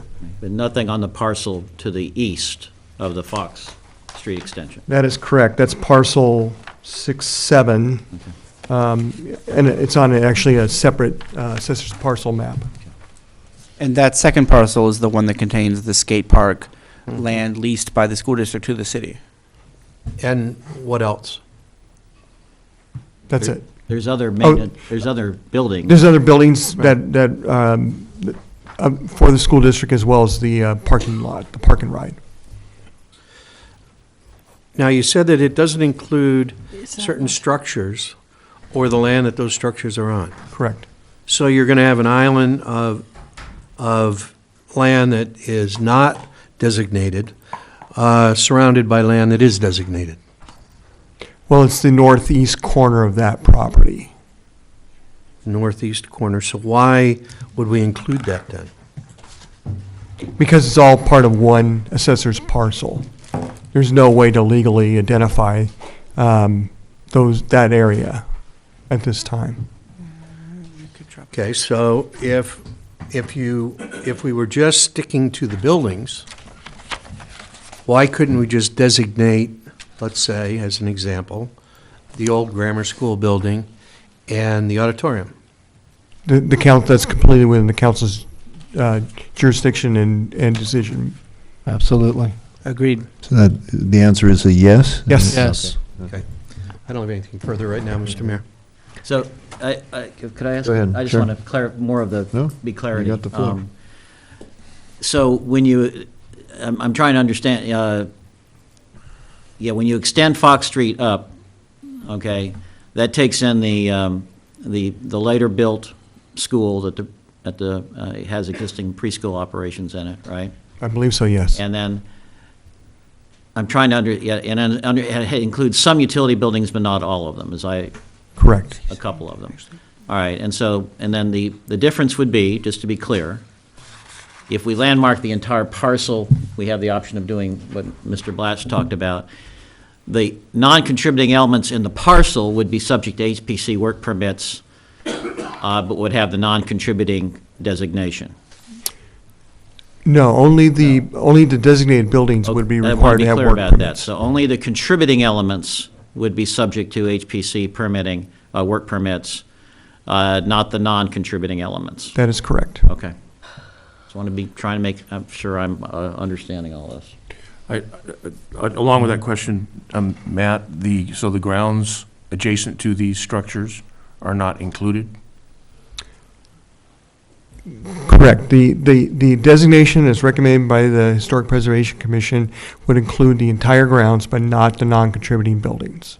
And the council, if it so wishes, retains the option to narrow that designation to just be the buildings we're referring to as the kindergarten building and the Nordhoff Grammar School, if the council so wishes. And the auditorium.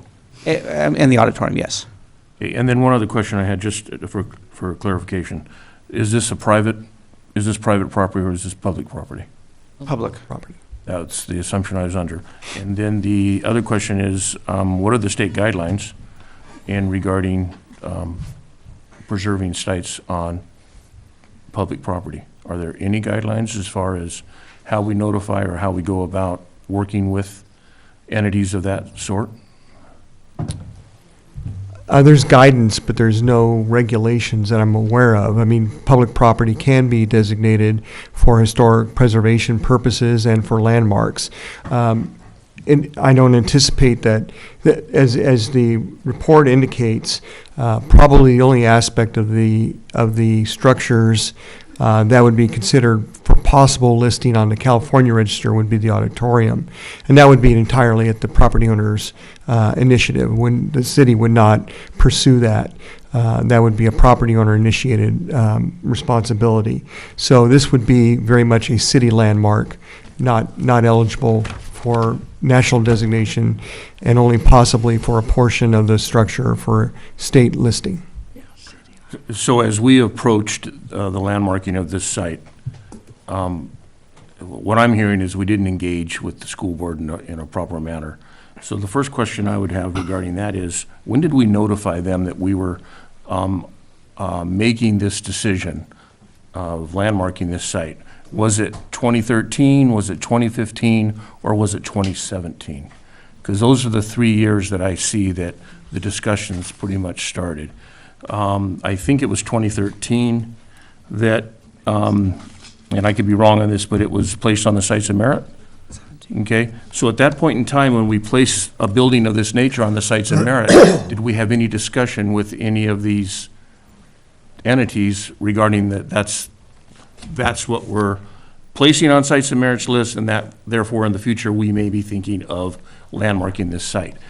Now, you may not have been here for that, and so I don't know if we're gonna have that historical record, but that's just a question for me is when we initiated this, how we initiated it, and did we do so in the right way? That's just one of my small concerns. So if anyone can answer that, I'll look forward to it. I think that the sites of merit dates well before that, before 2013, but I could be corrected, but I believe it was much older than that. I believe some of the sites of merit list goes back to 2011 and perhaps earlier, but I don't have the full history going back past But again, that. the point about the sites of merit was that list was never ratified by council. No, I understand that. Correct. And it actually, I have it, it actually states on the top of it, not approved by city council. Right. But I'm just saying that if we developed a list for sites of merits, so we're considering these sites, at that point in time, did we contact any of the people that are on the sites of merit and actually say, we're placing you on this list, you are going to be considered for landmarking sometime within my lifetime? Things of that nature. That's all I'm just trying to get to is, so Mayor, maybe Brian could answer that if he was, it says February 12th, 2013 is when this was put together? I know there was a public hearing on the sites of merit list. And Brian, you want to try to answer that? Actually, Craig Walker is the more authoritative on this. In going through the agenda I did that I encapsulated on September 11th, 2014, a public meeting was held. Information was put out to the people who were on that sites of merit list to please come so we could tell them, so we could calm them down, telling them, as we all know, that there's no restrictions, that that's just a list that was put together at the request of the council many years ago to say, hey, if there were buildings in the city of Ojai, what would you like to see restored or protected at some time? And so again, the presentation that I talked about was given by Craig to the City Council and the Historic Preservation Commission on February 12th, 2013. And then a public meeting, public at large, was put together September 11th, 2014. Okay. From the information that I looked at preparing. So Brian, just a quick follow-up. So you feel that all of the entities that are on the sites of merit were actually notified that they were placed on this list, and that I don't know what the notification procedure was. I know that I have friends who own a house that's up the street that came and approached me because they had received that information. Okay. Knew I was on the HPC and wondered what it was about, and I encouraged them to come get their questions answered. Okay, thank you. Okay. Susan, did you? Oh, I would like to share my perspective. This is a good time. So first of all, I've lived in Ojai for over 60 years. I went to four of the public schools here. My two children went to public schools, and my daughter, who lives in Ojai, is producing a couple of children for your future enrollment. Has produced one on the way. And I have watched all the Historic Preservation Commission hearings. I've read all the letters. I've gone back and watched YouTube, as far back as I could, so I would be really, know the whole history of this very important issue. The things that I did, in addition to reading all your letters and attending the meetings or watching them, I did my own research on landmarking properties, and this is not a, we're not unique in this controversy. It's gone on in many cities. I have not yet seen any hard evidence presented that landmarking will reduce the value of the property or the income the district can earn from it. That is, one of my issues that I wanted to have answers for. in my opinion, landmarking does not impede building housing. It does not impede repurposing the property. And in fact, from my perspective, the landmarking will increase the value. And as one person said, to me, it's best if developers know up front that the property is landmarked, so that they don't waste time. They already know this, and we attract the kind of developer that would want to be, in that kind of building. And there's many examples of developers across the United States who want to develop these kind of properties. The historic nature of the downtown core and its attraction to locals and visitors prove the value of landmarking, in my opinion. That it has increased the value of our town.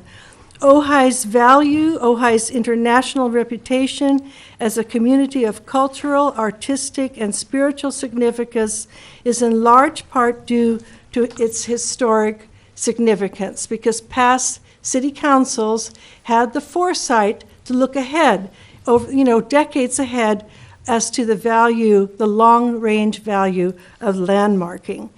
In my opinion, there are very complex reasons why enrollment is going down.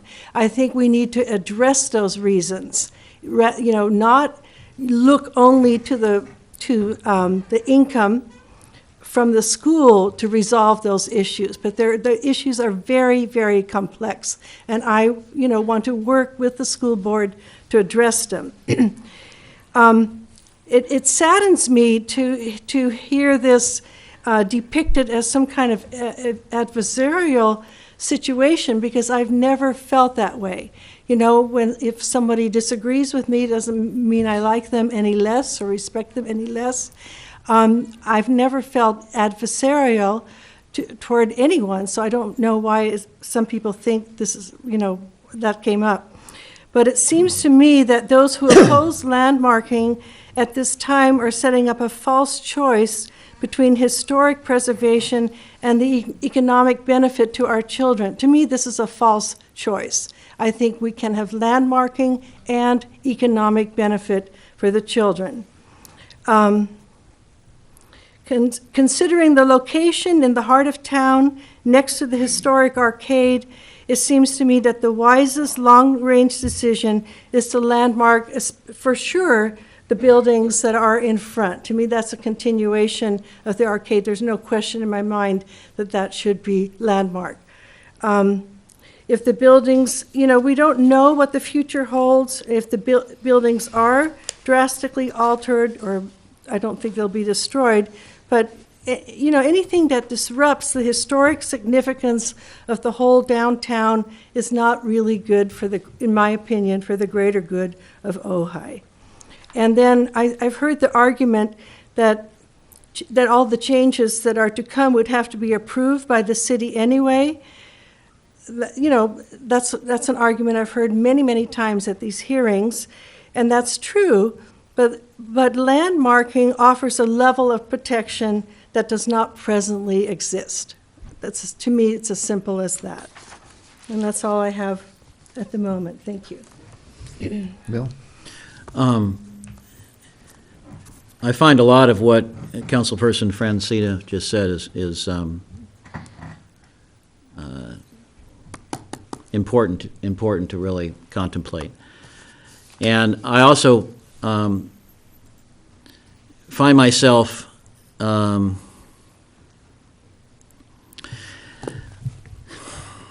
wanting to hearken back a little bit on, ironically, on the lessons of history that got us here. One of the revelations to me was reading the Historic Resources Report, which I urge everyone to read. And I know a lot of people have different interpretations of it, but one thing that struck me was that the City Beautiful movement that inspired the creation of the arcade, which is important to the identity of this community, was part of that tradition, that extension of that City Beautiful movement that started in the mid-teens of the 20th century. was repeated in the construction of this school. It was inspired by the City Beautiful movement. And you can see that in the, and again, the part of the City Beautiful movement was the idea that the civic life of the community is advanced by inspired architecture. And that includes everyone in the community of all ages. And so one of the things that I have come to in terms of thinking about all of this is that this property embodies some of the inspiration behind the identity of this community. It was built as part of that tradition. And something that Elise didn't get a chance to say because she was cut short, she gave a handout here, and I'm going to repeat it here. A paragraph in the community guide put out by some agencies in Michigan, and she wrote here in our quote here, "Is it a community anchor or a local landmark? Iconic commercial institutional buildings have a special place in the hearts of local residents because they are tangible proof of their shared history. Personal connections to buildings can span back to generations, provide a sense of continuity and permanency to the community. Because of this strong local identity and often prominent location, these buildings should be high on the priority list." So I think we're faced with a situation where a declaration of surplusing by the school board, and we've heard the word tonight, the desire to find a way to monetize this property for the support of education in the community, comes up against the desire, a strong desire among many citizens in this community to honor and the integrity and the identity of the community while we are dealing with the issue of how to monetize a property that's been declared surplus. So, out of all of that, and the fact that the limited geography is important to me, which still allows a large amount of this property to not have anything associated with landmarking, I find myself leaning towards this limited landmarking because of its importance to the identity and tradition of the City Beautiful movement. That's what we are. So anyway, that's my that's the summary of my feeling about it. Mr. Mayor, I'm not going to repeat what my two colleagues have said, although I do agree with you. But in listening to the arguments on this, the one thing that I'm motivated by is that we do have a historic element in our general plan that mandates that we preserve the history of our community. That's our overriding Bible that we have to look to whenever we're deciding to do anything. And there were a couple of comments that were made that I just want to bring up that I vehemently disagree with. Someone said that the only reason we want to make this a historic landmark is to limit its use. We're not trying to limit the use, we're trying to preserve a building, not trying to limit the property's use. Our purpose is not to dictate what's going to happen on that property. Our purpose is to try to preserve a building.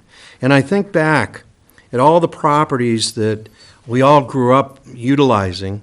I grew up in New England where there were lots of old properties that weren't protected by landmarking, and many of them were torn down in the name of progress. And once they're gone, it's just like our small town character. Once it's gone, you're never going to get it back. And once you tear down a historic building, a cornerstone to our community, once it's gone, you're never going to get it back. And that's what we as a council are charged with, is protecting that part of our community. Now, the argument that I'm hearing from the school board, and it's a legitimate one, our interests as a city council in preservation and their interests in maximizing the revenues to the school board are legitimate goals that our two bodies have, but our two goals are not necessarily the same. But they don't have to be mutually exclusive of one another. But the thing that I'm hearing is that, and I'm hearing this, I've been here for 35 years, and it seems like the schools are always in a financial crisis. I can't remember ever a time when I haven't heard that the schools are in financial crisis. So we've given the school board bonds, we've approved bonds, and they get the money. But the fact remains that this building has not been landmarked, and yet we're losing students. So landmarking this building, to me, isn't going to cause us to lose more students. If anything, if we can get the right property use and the repurposing of that building, it probably will increase students. But it seems like we're trying, that somehow, we're going to take food out of the mouths of babies here. That we're trying to be told that if we do this, we're against the children of the community, and we're very myopic, only looking at what's happening in the city and not outside the city limits. And I, for one, can tell you that's not what I'm doing. I'm trying to do what I've been elected to do and what's mandated by our general plan, and that's to look at a very significant corner of our community that has had a building on it for many, many years, and to decide whether that building is worth designating as a historic building. And the arguments that I would maybe even lean to, but I'm not sure, is if we had evidence that with that building being designated, the opportunity to generate money for the school district has been essentially reduced to nothing. Or it's worth $25 million as it is, and it's worth $5 million with it landmarked. Or any kind of evidence like that. But none of that's come forward. It's just we don't know what we're going to do. We don't want to have our hands tied. We don't want any restriction. But this to me is enhancing that property, not causing it to be restricted. Granted, there'll be rules and regulations, but I can't even imagine, without the protections that we would have to protect historic buildings, that if all of a sudden we had a totally different reuse of that property, and that whole corner that is really significant and a continuance of the arcade was just gone. I can't imagine it. And I've said all along, and all the times that I've run for city council, that we can't tell where we're going to go in the future if we don't protect our past. And I think it's so important that we look at that. So, I agree with my colleagues that this is a tough decision because we got two agencies. One agency is saying we totally disagree with you, yet we're charged with a responsibility to really go along with our general plan, which is to protect significant properties. And it's a tough decision. I guess my turn. I have a couple of questions, I guess, of our city attorney. Well, first an observation. It seems to me, and this happens frequently in this valley, and since everybody's giving their credentials or bona fides for how long we've been here, I've been here a long time, and every time I go back and look at an old copy of the Ojai Valley News, the other day I ran across in my garage 10 years ago when I was retiring, there was a story on the front page talking about the same issues of inside the city, outside the city, annexation, and this particular piece of property. And almost 50 years ago, we were talking about this piece of property. So just in my time, I think it's now qualified as historic, so we just have to, along with me. But when we start to do something, there is always that suspicion that it somehow, if it benefits you, maybe it's going to harm me. And if I don't trust you, then don't have a lot of confidence that it's not going to harm me. I met with the school district about 6-8 months ago, I think, along with the city manager and the superintendent and members of the board to talk about this. And at that meeting, it seemed like a reasonable thing the school board was asking, which was that they wanted a little extra time in order which to maybe find out who was interested in the property and what they might put there.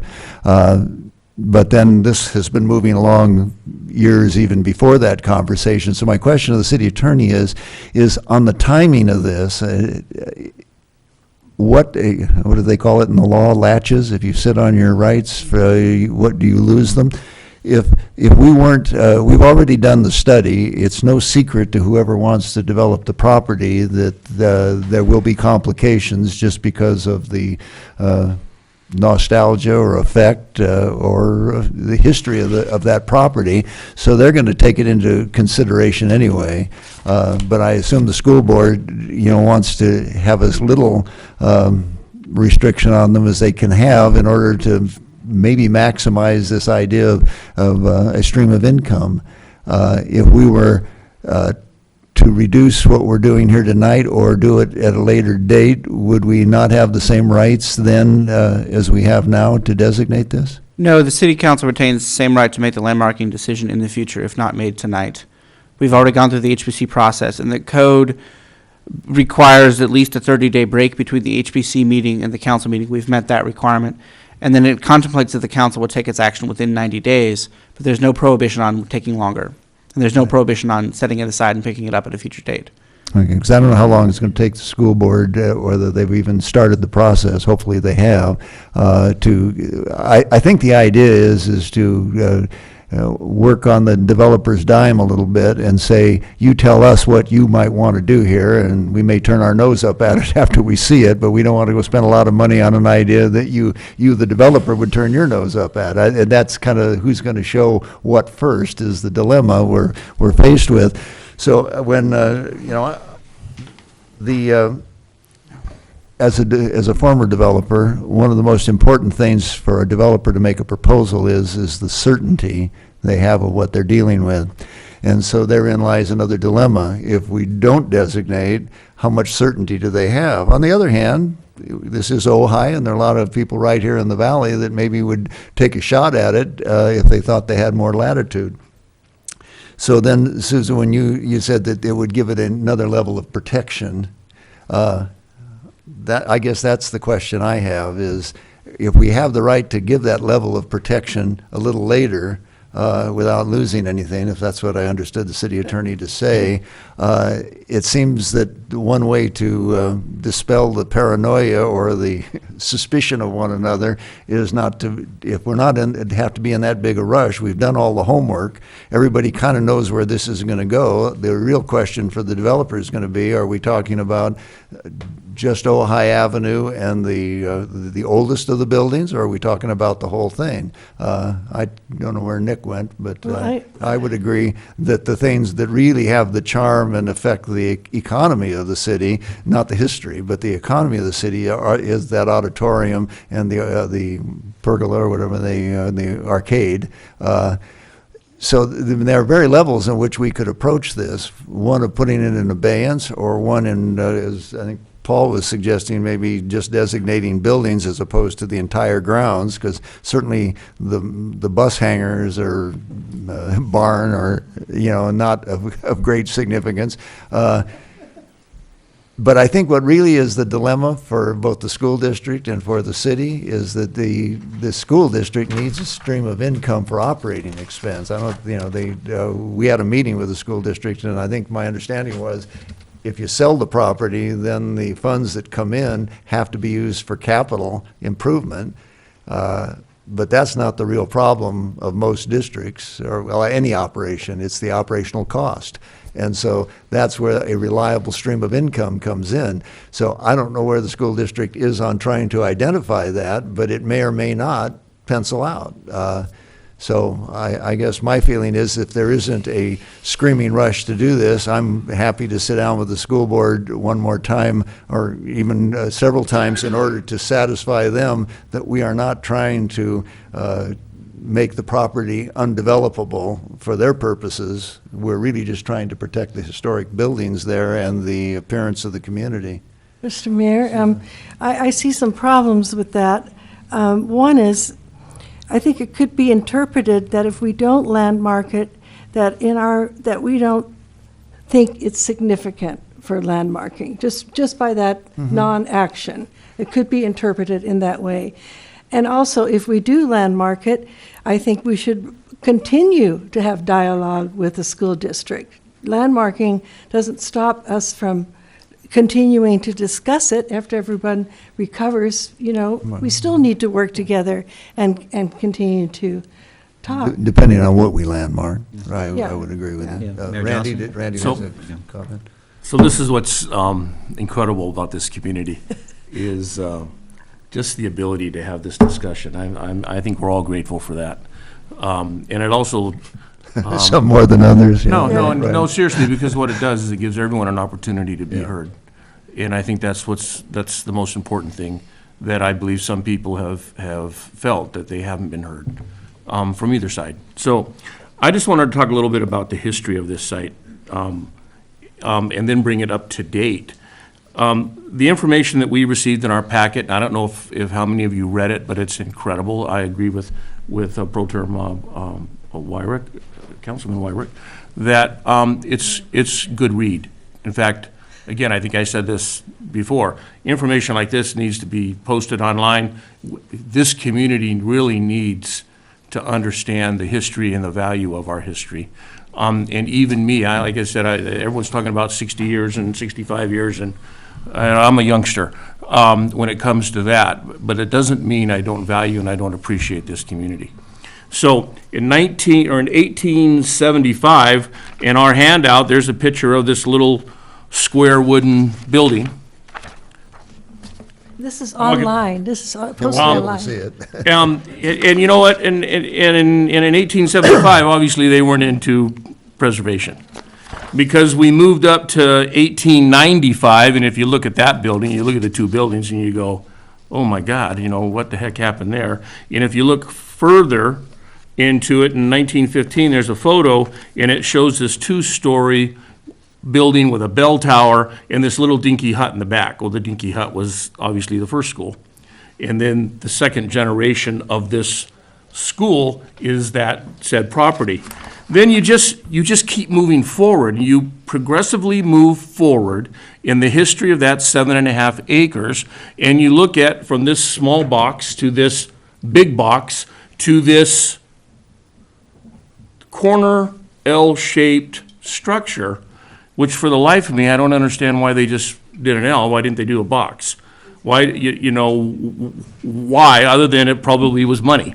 But, so this whole site has been developed and redeveloped, or let's call it repurposed, for the needs of its community and its constituents. And the constituents of this site are its children and its ability to educate. So, having said that, that's where I get torn in this. When I start reading the history, and then I start looking at should we or shouldn't we, or is this about tearing something down and repurposing, or is it really about preserving? Is this about that? And that's where the conflict is. That's, to me, is where the conflict for me is I've watched this site from the 1800s to the 2000s change and grow and mature and meet the needs in that moment. So I am seriously very conflicted over this, because I believe that we should preserve. But I also believe that if something isn't meeting the needs of its intended purpose, that it should have the right to meet those needs. So, having said that, I think we can go two ways on this. I think, one, we could hold this back, leave it as a site of merit, and continue this discussion further down the road. Or the other thing that we could do is we already have the arcade guidelines.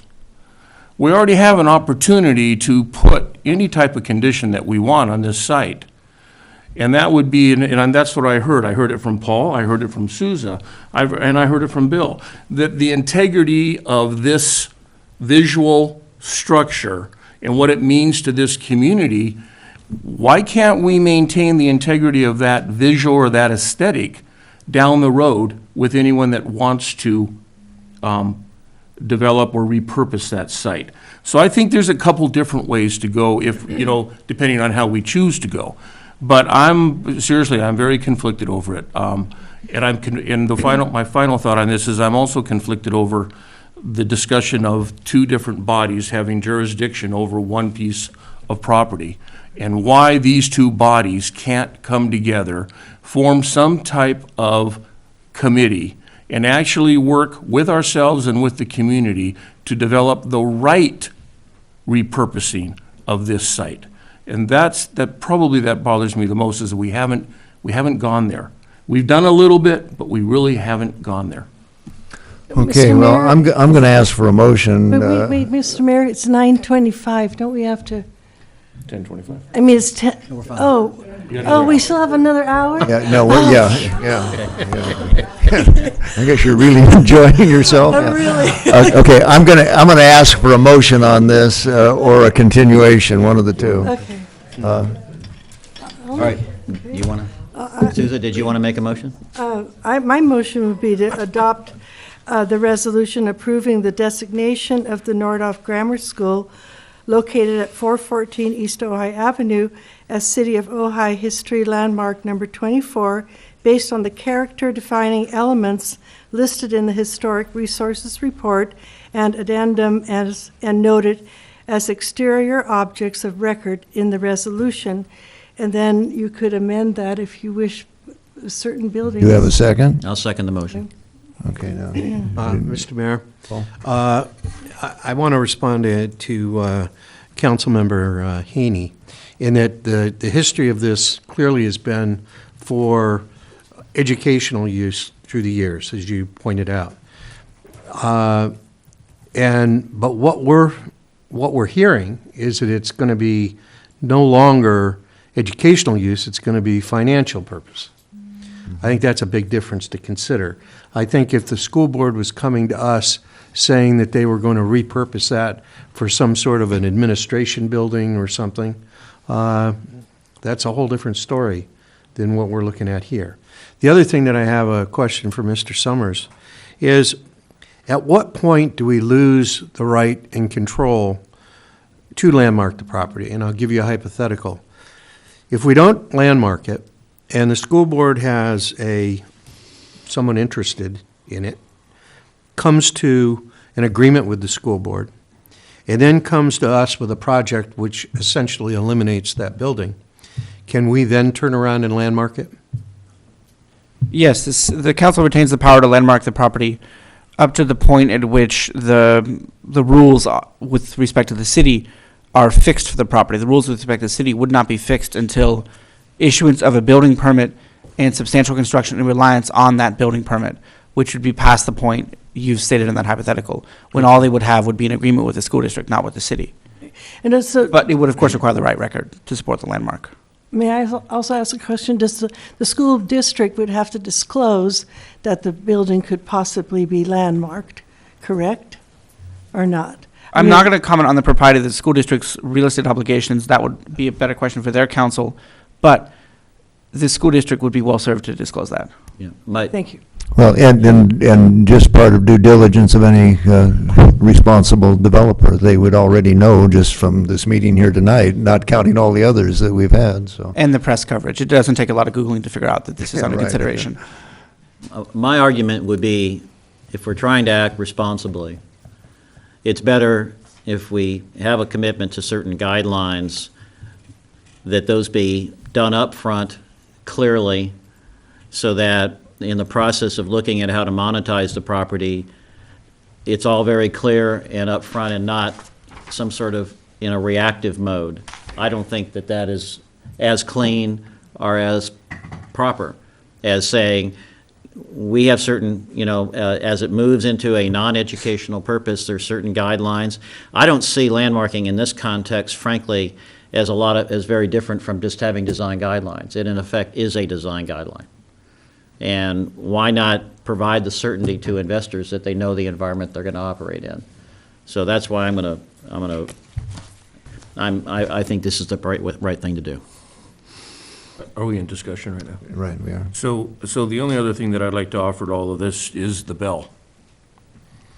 Because it sits in front of that school, and I've seen that bell for 20-some years. And I'd like to see us repurpose that bell. Let's unchain it from that ball of concrete that it sits on. And let's make sure that it goes ding, ding, ding. Then it's And the let's same- take it to Nordhoff High School. And every time we score, let's ring the bell. Well, I think you're going to be in violation of preserving the site or something, but I don't know, Okay, the motion on the floor is what, to accept the Historic Commission as proposed? Yes. For the whole property? Yes. And to do it now, okay? Is there further discussion on that? If there's not, Well, just one other question. William, your suggestion earlier, and Paul's, I believe, was to maybe look at this a little closer and to piecemeal it versus the whole aspect of what the HPC recommended.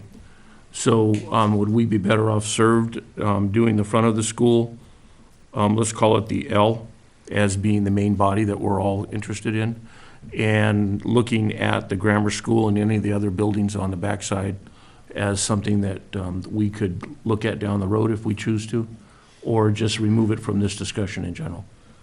Well, we have a motion. it can be amended if somebody wants to. Personally, I would like to amend the motion just to include the building that's the lawn in front of the building on Ojai Avenue, the building, the original building, and the arcade, and the auditorium. Anything behind that, I don't think should be included in this. Okay. And the auditorium, that was important to me. Yeah. Okay. So are you I think that accepting we are we're not, in my mind at any rate, I'm more interested in preserving the visual aspects of that site. What happens in the back of the property where there's very little visual aspect of it, I have absolutely no problem with. In fact, I think affordable housing and many other purposes could be used back there that I don't want to have any impediment on because the whole property happens to be landmarked. So I would amend the motion to just include the visual aspects of the building from Ojai Avenue from North Montgomery Street to the park and ride, which would include the auditorium. May I make a comment on that Yeah. amendment? I don't think you want to say visual aspects. I think you want to just say the buildings. Okay. The original L-shaped building and the auditorium. And the yard in front of it. Yeah. Is there a second to that amendment? Well, we have to see if she, Well, I would accepts it. be No, she doesn't inclined. have to. It's a I would separate be motion. inclined to accept that, but I want to hear what my fellow council members think of the amendment. Is there a second to the amendment? Because this is different than a substitute motion. Yes, I would second the amendment. Okay, so we have a motion to amend the main motion. It's been seconded, which is to reduce the designation Scope. of the scope, okay? I think Mr. Summer has a comment. Okay. I didn't mean to interrupt the mayor. Go ahead. As I understand it, just for clarification, the motion is an amendment to the existing motion, which would be voted before the motion, and if approved, it would stand in place of the main motion. And that amendment is to just designate the grammar school and the auditorium and the kindergarten building.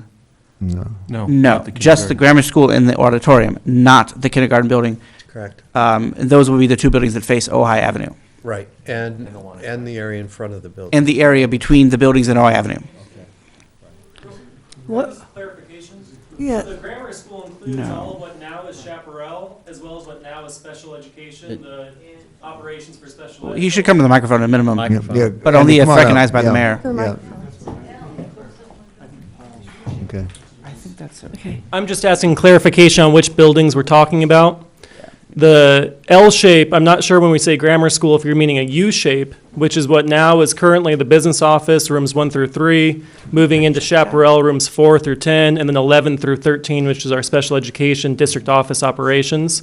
Are you talking about the entire U shape, or are you only talking about that south-facing building with the superintendent's wing? I think we're talking the south-facing and the west-facing walls. Well, that building. And that building ending at, there's a gate there that takes you through a corridor that takes you to the new, or to the existing daycare. Okay, so you're saying the entire wing that's along Montgomery that Yes. is currently Chaparral? Yeah, Paul, that's what, That's one But contiguous not the building. remainder. That's one continuous building, That that's you- the only that- thing that It's we two see. distinct buildings. The U-shape, well, I think we're only talking about excluding the What's the the U-shape? kindergarten. Do we have a Okay, plot? that's all I'm asking, Thing. just clarification. Right. Want me to suggest that? Okay, I'll accept the amendment. I also had one other thing. I think Mr. Summer wants to help us clarify what we're I did want to offer a potential solution for clarification, which would be to take a 5-minute recess to allow staff time to bring up an aerial photo of the site. Great idea. On the screen, so we can be very, very clear what we're doing. Okay. Good. thank That's you. my suggestion. Thank you. Excellent, yes, okay. Oh, you're- yeah, should, Yeah, I'm not sure you're- how long it takes staff to do it, but 5 minutes should be sufficient. Yeah, can you do that, Steve? Yes, Mr. Mayor. Okay. Okay, so I guess we're going to take a little break here.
come to some conclusion.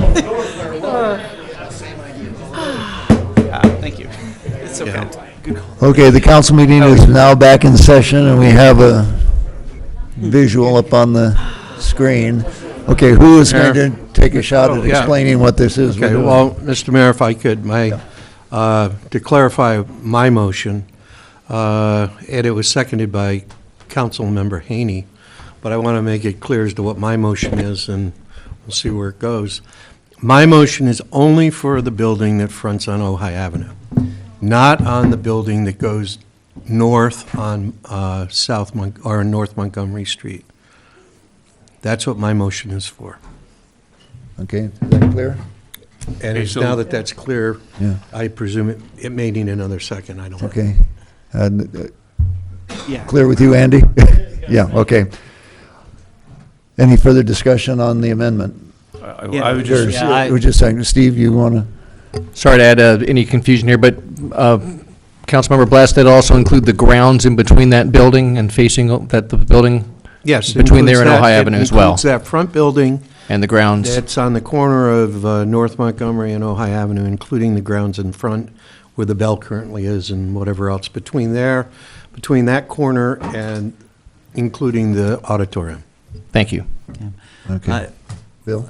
I'm uncomfortable with that limitation for the following reason.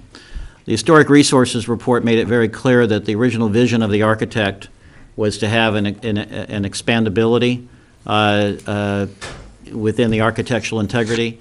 And I think the area going up Montgomery, the U-shape, in other words, was part of that original vision. So I'm okay limiting it to that and nothing else, but I'm uncomfortable eliminating that that other section that I think is part of the original architectural integrity, in my opinion.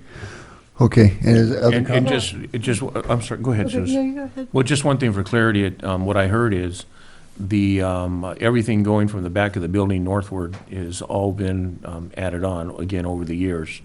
The original structure that was recreated, I believe, in 1927, correct, is what's Paul is talking about, and that's what I'm agreeing to. Yeah. Susan had a... Just 1 second. And let me clarify why I'm not including the area that's going north on Montgomery Street. If you look at the front building as looking at it from looking north on Ojai Avenue, you have a building that has a great deal of architectural significance to it. You look at that piece that goes north on Montgomery Street, it to me has, and in looking at it just as a layperson, without looking at it as a historian, but to me that has very little historic aesthetic value to it. And one other thing I'd like to add on to it is that no matter what we do here this evening, that we do attach the arcade guidelines to any future development on that site. So if that length of building did come down, in the future, it would be required to meet the arcade standards. And it would probably... It's a future agenda item, sir. I'm just saying that that could be arches and arcade look in any type of future development, so. Okay. Susan? Okay, so Councilmember Blatz, I'm still a little bit confused. The part that goes up North Montgomery, you're not, I think the Spanish tile roof in the front, Yeah, I think, kind of because- delineates what they believe Paul's speaking Yeah. of. I don't know whether you can see it over here, Susan, but Paul, when you're speaking, you got to be on the Yeah. microphone. well, Let's borrow Matt's. but I know the building, if you just tell me, All right. The area that I'm talking about is this area here, including the front here, but not this back part. okay, so you're talking about the part that goes to Matilaha Street? No. No, Matilaha Street is up here. No, Matilaha's right, Right, the corner of Matilaha. yes, that's correct. So you want to eliminate that part up to the corner of? Well, I think Aliso's up there too, somewhere. No, the kindergarten is, I think, just a little bit beyond Matilaha, am I right? Yeah, you're right. Yeah. This is your circular drive, Okay, and that up there is Aliso Street. And the kindergarten. Susan, The building back You have to be, ma'am, you have to be recognized by the mayor. Oh, I'm sorry. Okay, yeah. I'm just going to show her where it was. Yeah. So have you got an answer to your question of what, you can see the difference, there's two tones, one looks kind of purplish, the other is much more kind of, Spanish tile Yeah, like on that building going north of Montgomery, correct me if I'm wrong, Mr. Winiger, did have Spanish tile at one point, and that Spanish tile was changed. Yes, that was Spanish tile originally. It was changed to asphalt shingles, and also the interior walkway along that courtyard emulates the interior walkways of the building you're talking about. But again, I've expressed myself. Yeah, so. okay, but what So Paul is, that's what you call the U shape? Yes. Okay, I would support maintaining the U shape. okay, is there any other discussion on the amendment? I think we have a roll call on that. No, so are we What is it? voting? On the What are amendment. we're voting on Paul's amendment. Yes. And then if it passes, then it's done, and if it doesn't pass, I can go back to my, Well, if it passes, there's still going to be other amendments, if, Well, not to reverse, but, Correct, if I could jump in on that one, Mr. Mayor. If the Paul's amendment, or Mr. Councilmember Latz's amendment passes, then that becomes the motion on the floor, which would then be voted on yea or nay. So the first vote is, do we want to, or would you like to adjust the proposed landmark? The second vote would be to designate. right. But after this particular motion, if it passes, further amendments can be made. right. Okay. Will the clerk call the roll on the motion or the amendment on the floor? Mayor Pro Tem Wyrick? No. Councilmember Blatz? Yes. Councilmember Francina? no. Councilmember Haney? Yes. Mayor Johnston? Yes. Okay. So now we- I'd like to put an amendment to the, well, maybe it's not an amendment, but a motion of higher order to postpone the actual designation, to give the opportunity to clarify what this means to the school board as a courtesy. I would second that if you put some form of date certain that it's going to come back to council, so that we don't prolong this for another 2 or 3 years. Well, maybe I should ask the school board, or maybe Andy, the superintendent, is that of any particular value at this point? Up or down, or? The new amendment? No. Or the request to give us time? The requested, if we were to, come on up to the mic here, I'm sorry to do this to you, but I guess the motion's not worth anything if it isn't going to be of any kind of help. But the idea that what I'm suggesting is that if we define the project as to what we mean by it, and then try to clarify as was in the letter from the school board, talking about what exactly does this mean. I don't know if that's necessary, but is it? Our initial request was simply to hold off on landmarking until we actually have proposals, so that way we all know what we could be potentially trading off by a potential designation. So if the question that you're putting out there would be to give us a month or two to respond, I don't think that would be helpful, because really our request was a little bit longer delay. Okay, and that, up to what, 9 months to a year? Right, that's Yeah, when we really okay. would start receiving responses. Okay, well. Thank you. I don't imagine there's a second on that. No? Okay. Okay. The main motion then is to designate the landmarking the historic elementary school buildings along Ojai Avenue to the corner of Montgomery, including the grounds in the front where Randy's bell is. They may be able to hear it over at Nordhoff when we ring it when they score. So, okay. Is there any further discussion? So a yes vote means that we agree with Councilmember Blatz's amendment. Right. But a no vote doesn't mean that we don't agree to landmarking the property. Yes. No would be no to landmarking tonight. Well, to be landmarking that portion of it, unless you were. Excuse me? I said, if you were to vote no, it would be to not landmark that particular portion of the buildings. This is the landmarking motion.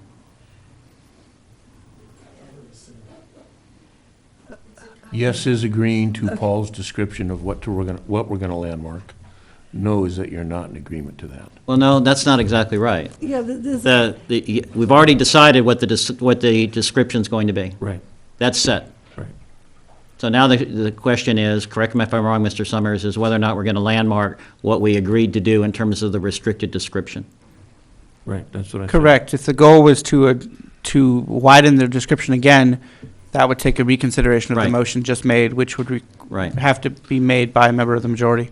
And it doesn't preclude coming back with landmarking more, but at this point, it's just, the only thing that's on the table is the landmarking as the majority vote defined it.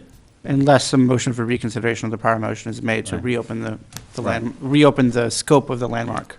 Okay, so from a parliamentary standpoint, Susan, that if you vote in favor of the motion, you are then in a position to move for reconsideration of something else later, if that's what you're getting at.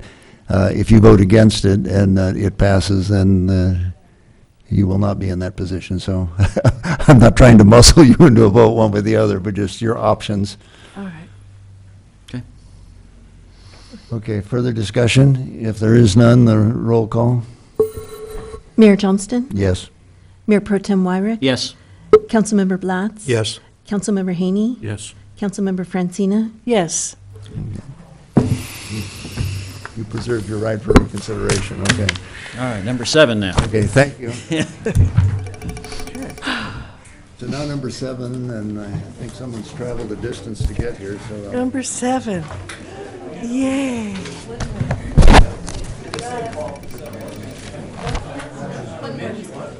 Do you want me to take the first stab at? Okay. We made a good decision. I'll get it done, probably not tomorrow, maybe the next. I think we did a good decision. Yeah. Yeah, for sure. I'm happy to take the first Bill stab said at that we drafting had to it. bring that up at another date. And then I'll send it to you, but let's talk Thursday. Bill? Afternoon? As long as it looks Okay. The guidelines that I suggested, why didn't we, why couldn't we? We have to request that on the future agenda. Okay, great, thank you. And It couldn't be included as a condition of this. before the council takes up item 7, brief comment, Mr. Mayor, if I may. To answer the question posed by Councilmember Haney, the council has the power to impose or to adopt a set of design guidelines for the northern portion of the property, such as the arcade guidelines or something similar, in the course of any rezoning, which would be a necessary predicate to commercial development. Okay, thank you. Okay. And we can talk about that as a future agenda item.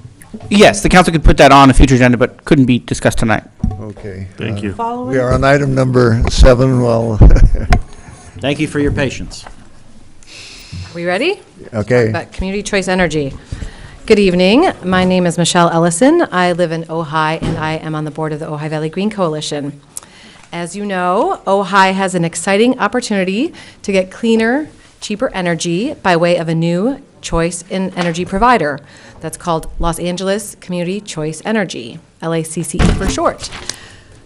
Community Choice Energy programs are local non-for-profit agencies that provide electricity to residents and businesses with key benefits including more renewable energy, cost savings, greater local control, and customer choice. If Ojai chooses to enroll with the LACCE, we as a community would very quickly and effectively be able to make good on our promise to a 100% clean energy goal, which has important environmental impacts for all of us. As such, I hope that you will put the enabling ordinance to a vote. I want to take this moment to also acknowledge all of the members from the community who have come out tonight to show their support for this important work. Thank you all. And also thank you, council members and mayor, for taking the time to look into this opportunity for all of us. We have a guest from Los Angeles, Community Choice Energy, Matt Skolnick, who will be giving us a presentation about the program, and then we're available to answer any questions you might have. Matt? Okay, yeah. Thank you. Come on up, Matt. Still awake? Yeah. Welcome to Ojai. Yeah, thank you. Thank you, lovely city. I have a PowerPoint. I think, is it in the process of...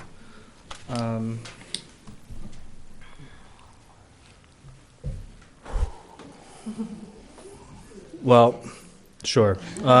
So my name is Matt Skolnick. I work for LACCE. I'm kind of like the staff analyst on the project. I work for Gary Giroux. He's the county's chief sustainability officer. He's on the team, and the entity has a interim executive director right now named Bill Carnahan. All three of us kind of go out doing these presentations for various cities that ask for them. So LACCE is a new program that's being implemented by the County of Los Angeles in partnership with a number of other cities through a joint powers agency. And I will get into the, let's see, it's on.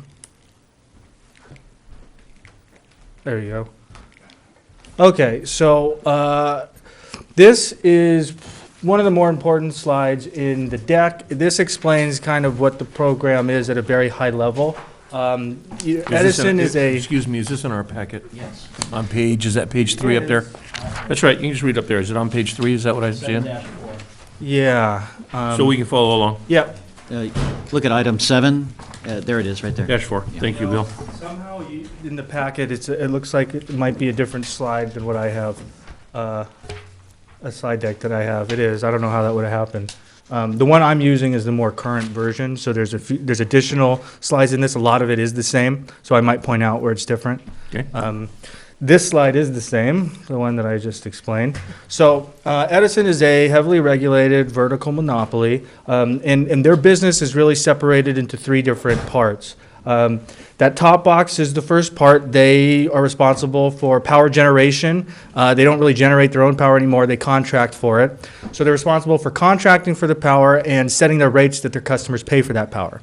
The second thing they do is they maintain the lines and wires. They're responsible for getting the power from where it's generated to your home, so you can turn on your lights. And then the third thing they do is they read your meter after you've consumed that electricity. They send you the bill, and then they collect the money from, for the energy use.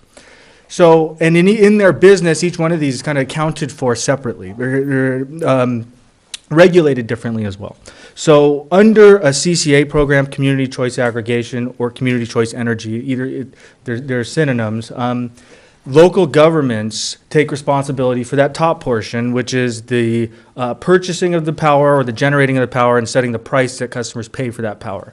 Very importantly, the utility company, in our case Edison, is still responsible for maintaining the lines and wires in delivering the energy. They're still responsible for billing the customer, and they're still responsible for collecting the money. There's a lot of stuff that happens on the back end between us and Edison to get the numbers right and make sure we're getting our portion of the ratepayer revenue. But at a very high level, that's how it works. We take over the power generation portion and the rate setting. Everything else stays the same. And on the customer side, they start getting billed by Edison and still paying Edison. So nothing changes on that end.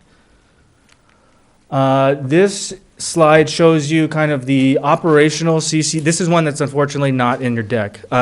This one shows the operational CCAs in the state of California. This is very prominent in Northern California. Most of the large counties have done so, much like we're doing in partnership with the cities in their district. Marin County, Sonoma County, San Mateo County, Monterey, City of San Francisco has done it, Alameda County. All of this is to say that these are not new. These have been in operation for years. There's a statewide organization of these entities that we're a member of. There's a lot of best practice sharing that goes on. So this is not new. We're following a template that was kind of set by these organizations a number of years ago. Let's see. Okay, so this is a list of our members. We had our first board meeting in August. We've had 4. We're constantly adding on new members here. It looks like there may have been some added since this was prepared. We're at about 9 now, and it looks like by the end of the year we'll be 15 to 20. I was saying arguably the bigger you are, the more cities that join you, the more negotiating power. Yeah, you have bigger buying power in the market. We're going to be so large that the difference there might be marginal for the added load that we might take on because the county's unincorporated area and some of our cities, like the city of Carson and LA joined, our load is quite large. And so yes, that is true, although at the margin it might, so. Can I ask one question? Yes. In the same light is, you're talking county.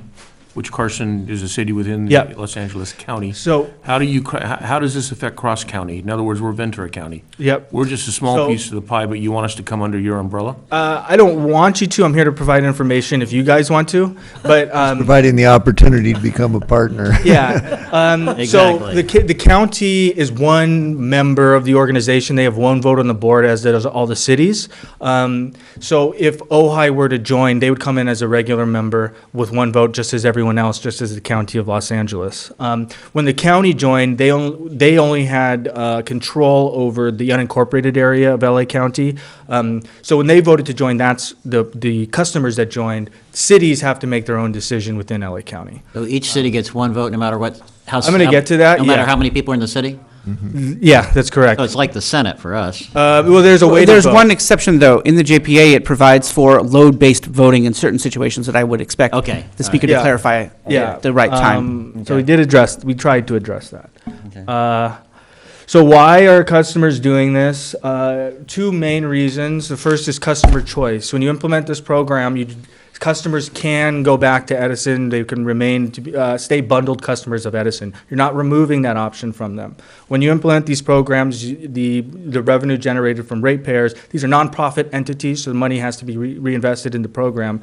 The revenue from ratepayers can be used to design new programs, rebate programs, incentive programs, and these are in addition to the programs that Edison currently offers. They don't replace them. So it's more choice for customers. And then the other, and this is really, I would say, well, they're equally important, is local control. Right now, the source of the power that's consumed here is decided by Edison executives through their contract negotiations, and then they go to the California Public Utilities Commission, which is a state-appointed commission, to approve those contracts and the rates. There's very little opportunity for local community input in that process. So the local control aspect is you empower the local elected officials to make those decisions. Where does the power come from? How much are your customers paying for that power? And that's really why a lot of, in Southern California, many communities do care about, they have climate action plans and things like that. And this is arguably the most effective tool to enact those goals that cities have laid out. So here's some numbers for you from our business plan. And what we intend to do and what Edison currently does is they offer customers three choices in rates. And when I say rates, I'm talking about the percent of renewable energy that is in the energy that they consume. Okay, and so California says there has to be a minimum. That's the standard rate, and that's at about 30% right now. Goes up to 33 in 2020, and then 50 in 2030, I think. So, but the standard rate right now is about 30%. And so what these bars show is the price per kilowatt hour for Edison standard product and for ours. And that is about a 5% discount on the total bill for that particular product or mix. Edison and we intend to offer a 50% product, which again shows a rate discount. And importantly on this one, you can see that the 50% renewable product from LACE is still about 4% cheaper than the SCE product for this is not, unfortunately not in there's percentages here in your packet, but there's not these bar graphs. So importantly, the middle green bar shows that you could get a 50% renewable product at cheaper than you can get the 33% product from Edison. So cheaper and greener is the way we describe that one. And then all the way on the right, you can see the 100% product. And there, what we show is it's only a very small increase from the standard rate, the 33% rate from Edison. That's about a 6% difference. So I think I get to this later, but I'll explain it now. The way choice comes into play with these options, there's a choice for cities and there's a choice for the customers. For cities, the choice is when the program starts, which rate are my customers going to be opted into? Because when a city council decides to do this, their customers are automatically enrolled. They can opt out, but they're automatically enrolled. So cities can choose, we like this 50% option because it does increase the renewable percentage, but also our customers get a little bit of a rate discount than what they're currently getting. Or a city may say, we care about the rate discount. We just want to start everybody off at the base product and leave it there.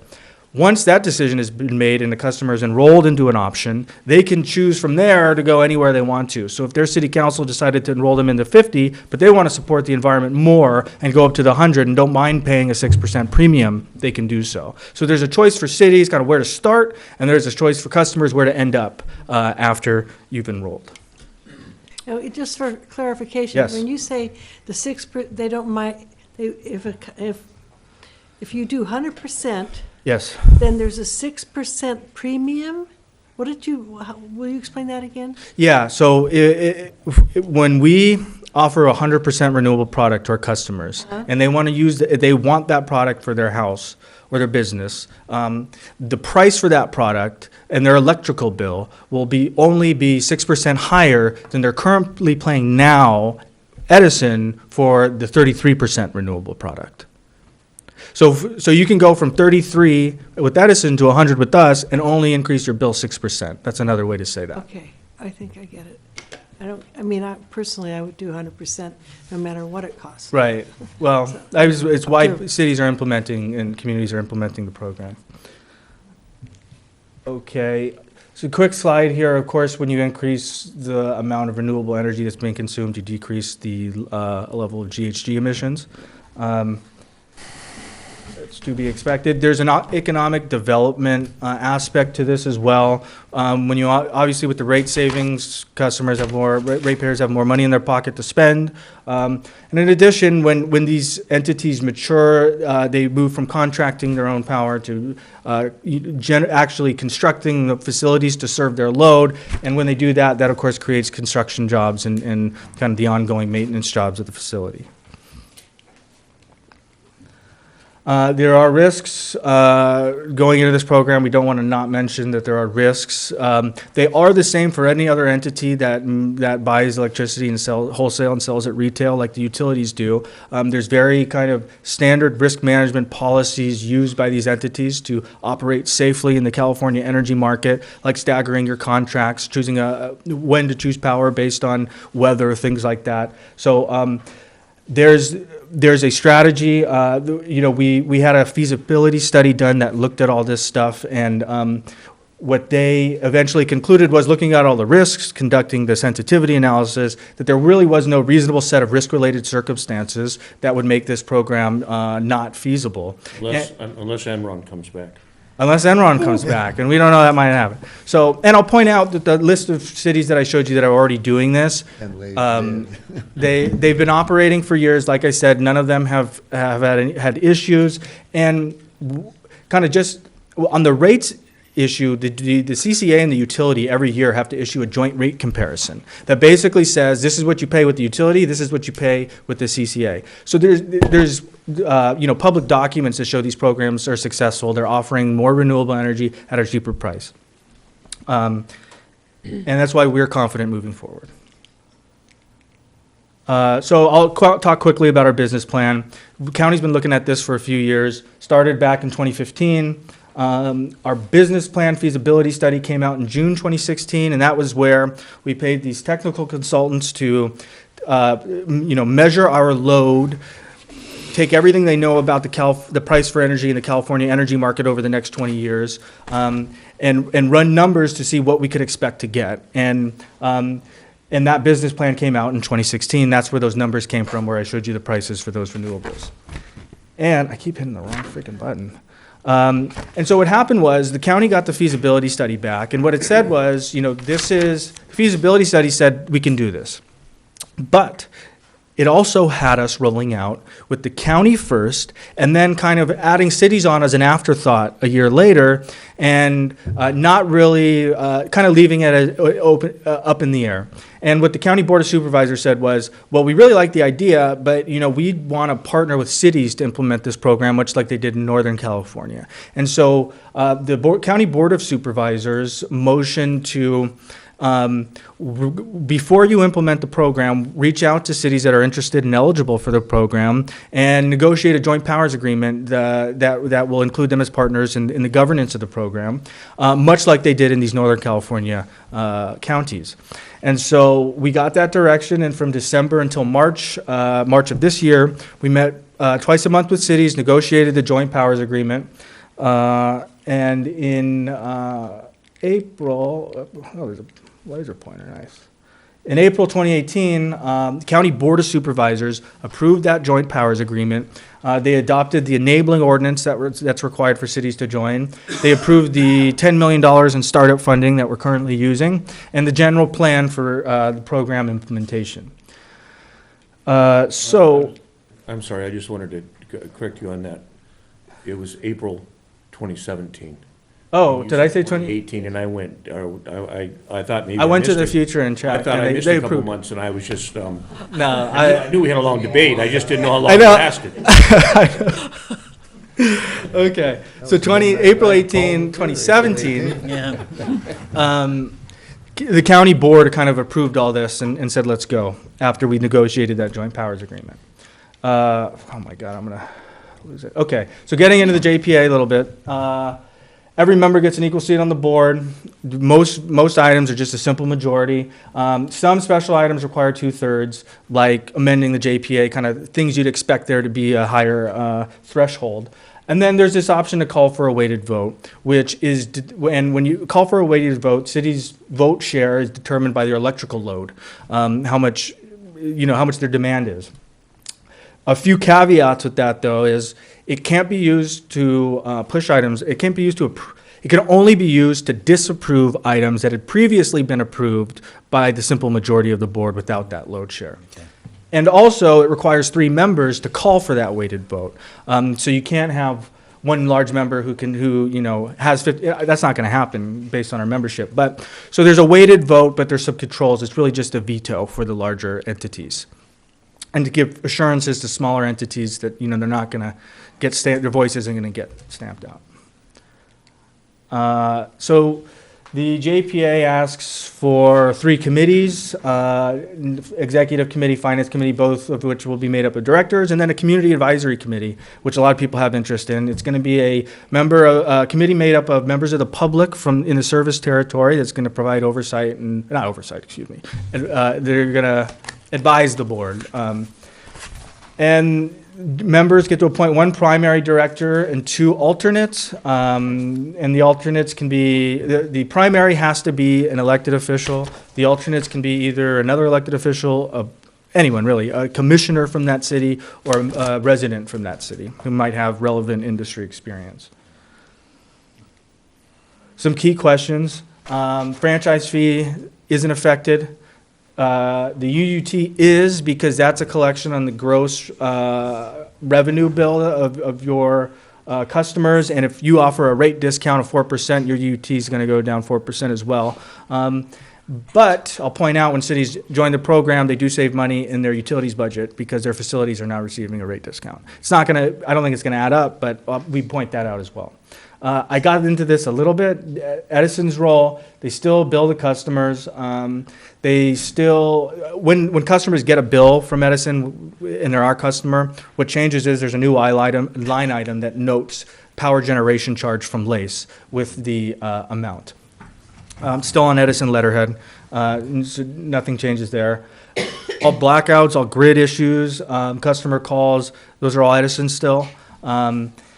They only get referred to LACE if they have specific questions about the generation portion of their bill. So people describe this program as the biggest change nobody knows about, because on the customer side, very little changes. Very little changes. I'll just leave it there. Our schedule, the county set up this open enrollment period for cities to join. We had our first counterparty execute the agreement in June 27th. That triggered the open enrollment period because that's what created the entity when we had 2 parties. So the open enrollment period ends December 27th. And really, the open enrollment period means you're in our phasing schedule, your accounts are going to get service, there's no cost to entry because you're covered by that county $10 million loan. And to explain our phasing schedule, if we're going to start in February of 2018, just the county-owned municipal accounts, the ones for which they are the account manager, and that's really to kind of make ourselves a guinea pig, make sure we're getting all the billing issues right, and know we're not hitting any private citizens with this program before we're ready. In June 2018, we're going to begin service delivery to the commercial and industrial customers of the members. And then at the end of this year, in December, or at the end of next year, December 2018, that's when the residential customers will begin receiving service. Next steps, if cities want to join, you have to adopt 2 documents, the enabling ordinance and the joint powers agreement. You'd have to designate who your directors are going to be. And then, of course, now that you're in, evaluate what your constituents want to see, what you think they'd like out of this program. And then when we get there, when we do start beginning service to customers, work with LACE staff on the appropriate outreach to your community, who would know that better than you all. So those are kind of next steps. That's Gary's contact information, the Chief Sustainability Officer. And one thing, it didn't make it in the slide deck, and I don't know why, but I'll just explain this because people ask. When a city joins, the notification, we have notification requirements for the customers. And when they are, you have to issue 2 opt-out notices prior to service getting delivered that say, you're about to receive energy from this new entity. Here's what rates you could expect to get. You could show off that you're going to give them race discounts, but you have to provide them the opportunity to opt out. So if they respond to this notice, they could go to a website, call a number. They can opt out of the program and remain Edison customers for free. Once their account has switched over to LACE service, we have to send 2 more notices after that service that says your account is now switched, you're now receiving service by this entity. If you'd like to opt out, go here. So 2 more opt-out notices informing customers. They respond to those after the account's been switched. It's a nominal fee, about $1.50. And then even after those opt-out notices, they can leave anytime they want. There is time restrictions, like you can only switch every 6 months because it gets much too complicated to switch accounts every month, But all of which is to say, it's if when customers are opted in, there are notification periods. There's 4 notices we have to send out that they can respond to. And so that just to preempt any questions about how customers get notified. And that's in addition to any extra outreach, public noticing type stuff that the LACE JPA board may want to do on top of the required legal notices. I had a couple questions. Randy? Well, I've already figured out the solar, that if I've negotiated a lower rate through my solar installer, I just opt out of your program and keep my rates as... Yeah, that's one option for you, yes. The next question, just as a business owner and a consumer, why? Why is Edison doing this? Is there a state mandate? Why does someone want to give something away that they have a monopoly on for free or for less than? Just help me understand that one. Yep. So Edison's...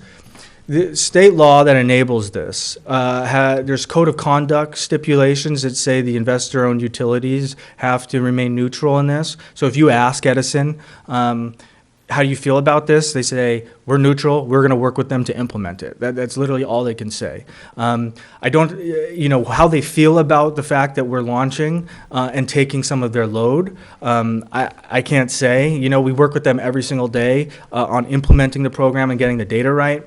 I will tell you that the issue that they have is when we leave, or when our customers leave them, they already contracted for power for those customers, and they may have signed contracts that last 15 years for those customers. And so the question is, how do they recoup those costs? And what state law says is, the remaining customers, the ones that haven't left, have to be kept indifferent of the departed load.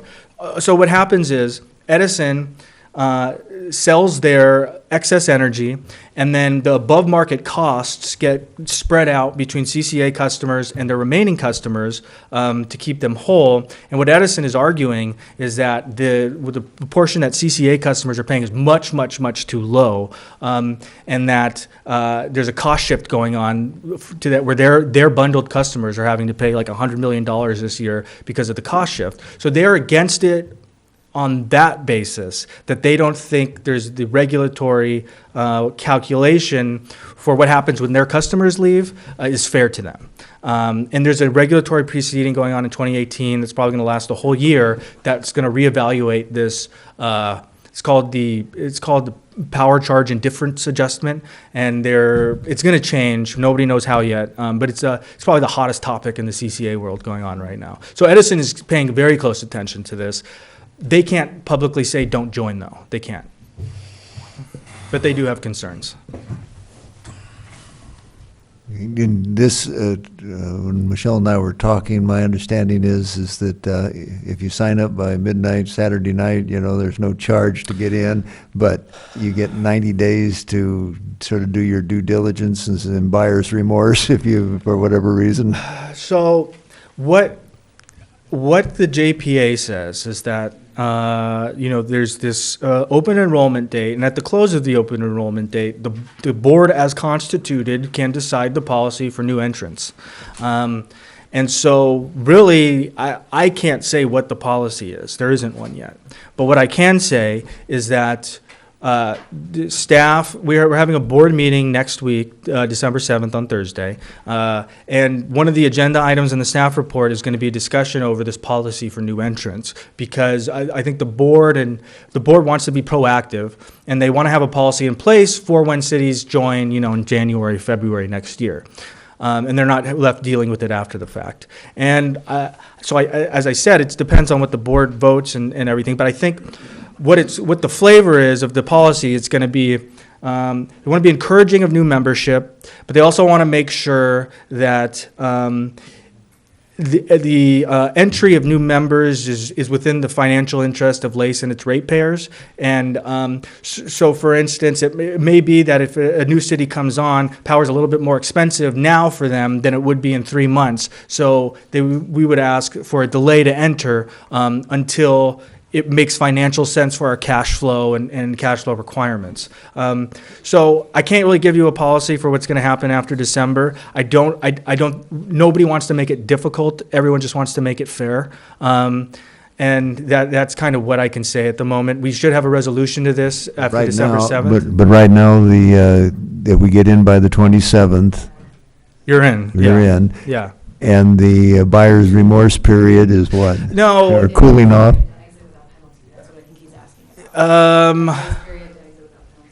Well, I'm not sure exactly what you're referencing.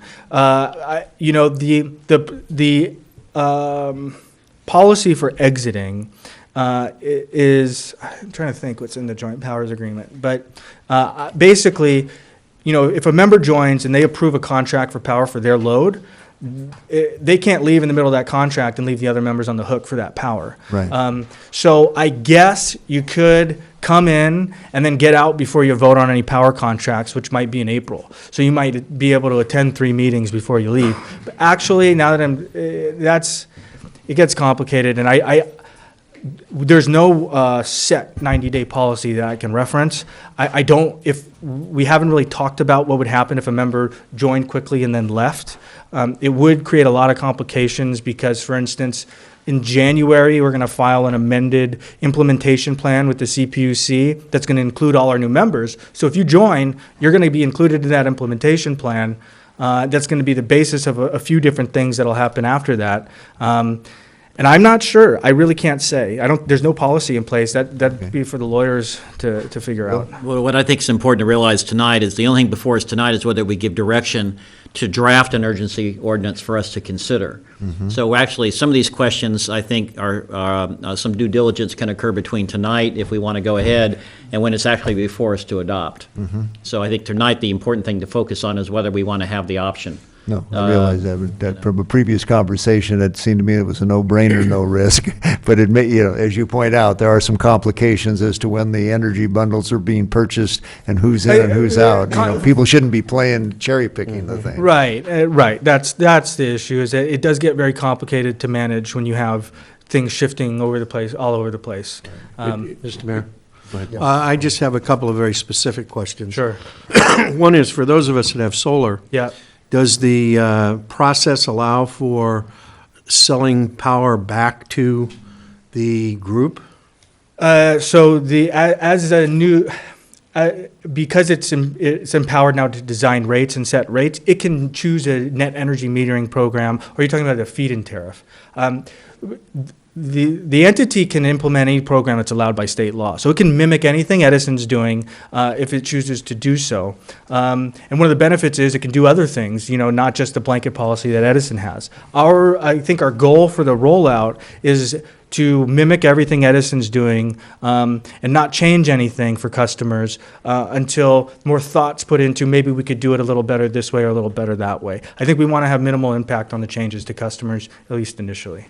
But that's a pretty important aspect of somebody that has solar power, where they're actually selling power back to the power company. And if this doesn't allow for that, then that's going to be an important issue for them. Absolutely. Right now, there's an opt-out. But there's so an opt-out that would put them. And I'll but point we out, have to know what it is in order to opt out. Right.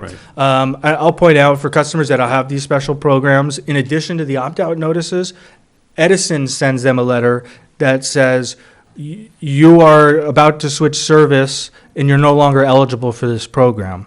Or you should contact LACE to talk about different options. And it's a letter we work on them collaboratively. So customers on special rates get special notification about changes. And so I can't say exactly what the policy is going to be right now, but a lot of thought is being put into customers that are used to having these setups with utility companies, and so I can't really be so detailed in my answer to you on that specific question. But the element of risk is really nothing. If we were to decide not to join, then someone who produces their own solar power is in the same position they would be in They if we opted out. did join and opted out. Correct. Right, so no risk again. Right. That's Mr. Mayor?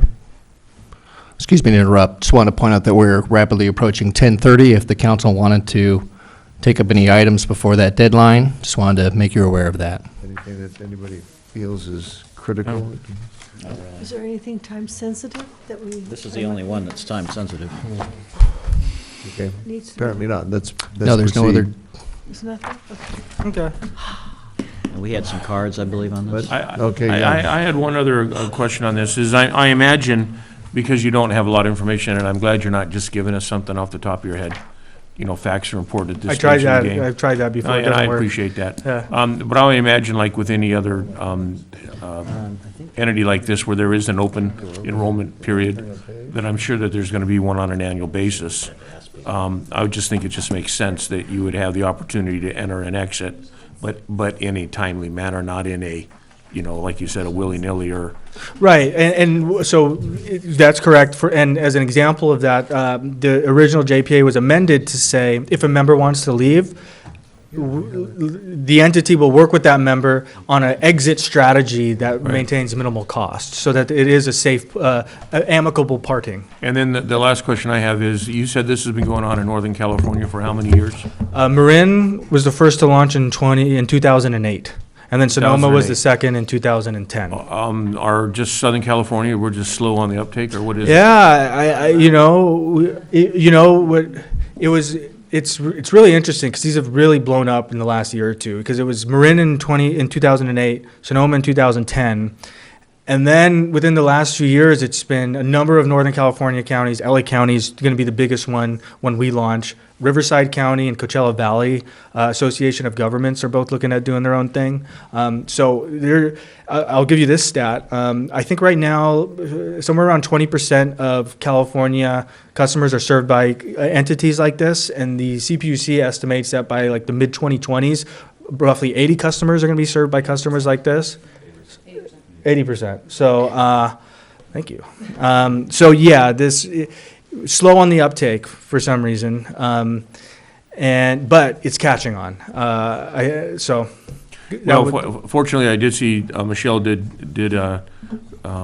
inform me that she has sent this presentation, or has asked to do this presentation at VOCG, which I think is important, that not just one city, but the whole Ventura County look at this as something that we all want to do. Yeah, and I know we presented to the Ventura County Board of Supervisors. I talked to the city manager of Camarillo the other day.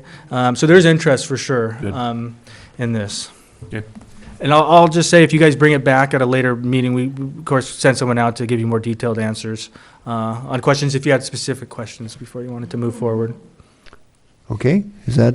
That's my That's it? presentation. Well, thank you very much. You're I'm sorry to keep you up so late. I guess you got to drive, unless you're a commuter to Oh, LA. yeah, I got to drive back to LA, but I'll stay for the discussion. Oh, no, for sure. you don't need to. I was just going to let you go. Better to drive late anyway. Yeah. I want to see. Okay, Thank you're you. welcome to stick around, yeah. I got a place in my house, you can come stay the night, yeah. Okay, we've got some comments from the public. Tim Knopfsinger? Thank you. I'll keep this brief because it's late. I'm the executive director of the Ojai Valley Green Coalition, and we support moving forward on this. I do want to thank Michelle and Severo especially for all the work they did on this. We also had a number of folks who had to leave, so I think they're in there. Karen Bosson, one of our volunteers, who is also here to speak, and Betsy Van Light, also here to speak in favor of, both had to leave. So thank you for considering this. Thank you. Is Betsy still here? She left, okay. Christopher. Good. Go. Dr. Young. Yeah, hi. Gosh, what a great place to be. I mean, seriously, I appreciate all of you, appreciate the difficult work that you do for all of us. Thank you. So I'll try and keep mine very brief also. I am completely in support of CCE. I hope we will not be slow. I hope we will not miss the boat or whatever else. This boat looks like it's going someplace. I think if we just look at the wording, community choice, I think there are a lot of communities like ours that want choice. Some of us are sick of not choices. And that brings up that other interesting word that's sort of on the other side of that, which is monopoly. Not a lot of us are big fans of monopolies unless we own one or have, right, getting some big return. You know, so, and then there's this whole thing of the profit motive, and I'm all for profit, but so often, obviously, profit just gets way the hell out of control, and it often is at odds with the community good, the common good. And so it looks to me like this CCE is a good thing. Certainly like the idea of energy. I also like the idea of this really being some sort of doable, reasonable now kind of step in terms of addressing climate change, which I don't know about you folks, but most people that I know are not talking about, thinking about, or doing anything. And I think it'd be really great if we did something. Oh, let me just tell you, I don't even live in Ojai. I know, it's sad. I live on the west side of Del Norte in the Arbolada, so I'm not from Ojai. But I love this place, and it, of course, will make a big difference in my life, too, if we here, this city, does something with this. So thank you again for all of your thoughts. Thank you. Can I talk to you about annexation, Christopher? Yeah, I'll be back for that. Okay. Jeff Otter, is that Otterbein? Oh, Jeff, good. Hi, thank you very much for being here and considering this option. I just want to say briefly, I went to a meeting in Miners Oaks at the Greater Goods, a little community get-together, and they're starting a monthly get-together to discuss the ecology of the planet and global warming and those kind of things. And so last Sunday, I was there at a potluck, and there were 20 adults and 5 or 6 kids, all in favor of this. So I'm just bringing you their wishes for you guys to follow through on this. Thank you very much. Thank you, Jeff. Faith? He has it on the card, right? Yeah. Hello. I just want to share that I definitely support clean energy alternatives. Waking up to a letter saying from 15,000 scientists saying that no matter what we're not even meeting the standards for reversing climate control, climate change, in the time that we need. I know that being a resident here, I'm a renter, and for me, it's not a feasible financial option to put solar panels on my house where I live. So this would provide me with an alternative that I would really appreciate, and I think a lot of other people would, because they can't financially afford to put solar panels on their house. And there's absolutely no reason why we don't have alternative energy resources, and given what's happening in the state of the planet. So I just want to support this, full support. Thank you, Faith. Is Karen, did someone say she went home? Yeah. Okay. Kit? I'll be as succinct as I can. Thank you very much for your dedication and your patience. I'm a reporter. I live in Upper Ojai. Been here for a quarter century. I just happened to have a story in this just released Ojai Quarterly on global warming. I know you folks have been working on it. In brief, what I didn't know about climate change working on this story is how much is going on already at places like Little House, which have a cooling center, at the Humane Society, which are making provisions for dogs. They get too warm.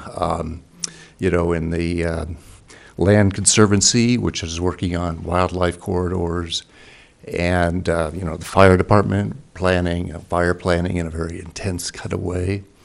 And of course water, which I don't need to tell you folks about. But if there's one thing that you folks and our representatives can do is make this choice for renewable energy. And we talked to Michaela Johnson, and I talked to a lot of scientists, and there's a lot of uncertainties about things like precipitation. There's not really any uncertainty about warming. It's going to get warmer, it's going to get hotter. But the one thing that we can do, concluded a fellow at Scripps, was just turn down the dial a little bit and reduce the extremity of the changes that we're going to see. So I hope you folks vote for renewable energy. Hey, thanks, Kit. Stephen, is that right? Or Stephen? Stephen, come on down. Stephen Dobby. I just wanted to speak in favor of community choice energy. I moved to Ojai 2001, was part of Ojai Solar when we brought the first 20 solar systems to the valley. It's been a hard road trying to bring Edison along to the energy paradigm shift that we all need for the planet. So community choice energy provides choice for the community. The way I understand, Matt explained to me earlier, that they're going to follow the Marine Clean Energy Program. It's the same rules. So any solar customer is going to be protected under the net metering agreement that the CPUC have Edison and PG&E and SDREO follow. So the benefit to the community is that all the programs that this generation portion of the CCE, that money gets collected by the community and then put into programs that are going to incentivize distributed energy. So Marine Clean Energy pay a premium for your solar power. So if you've got solar and you decide to stay with the CCE LACE, you would get a premium for your solar power, and that is going to encourage the community to move towards solar. So that's one of the main reasons I'm in favor of the CCE. Yeah, thank you, Stephen. Is there anybody else out there like to speak? Sparrow, come on down. Yeah. I'll make it short, Mayor, City Council members, but I do support it. Thank you. Is that your card in your hand? You're just playing games with me. I was searching madly. I thought I'd misplaced you. That's not a good thing for a former mayor to be misplaced. Okay, I guess that brings it to... Mayor Johnson, I'd like to say that I think this fits precisely front and center with the philosophy of governance that I think that we subscribe to. It's right in the tradition of what we just did through Ojai cooperation with the Ojai Flow movement.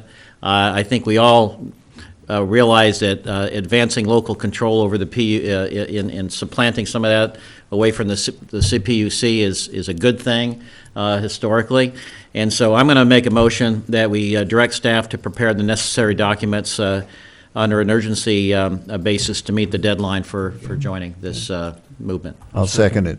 I'll second too. We can all second it. Everybody, like in the Senate, everybody can sign on to the bill. Yeah. I just had one other comment to make on this, and that, as a valley, anytime that or as a small community, anytime that you can take the word choice and add sustainability next to it, it's an opportunity. And the next opportunity that I see for this community, and what's interesting is I look at this as a small power company. And what I'd like to see is actually this small power company even become more diverse and become Ojai's own small power company down the road. And I really see that. I really see that. And this is just one step showing communities how. And then once we wrap our heads around it, I think we're going to recognize we can even do more. Yeah. Okay, we have a motion and a second. A further discussion? Nope. Okay. Roll call? Mayor Johnston? Yes.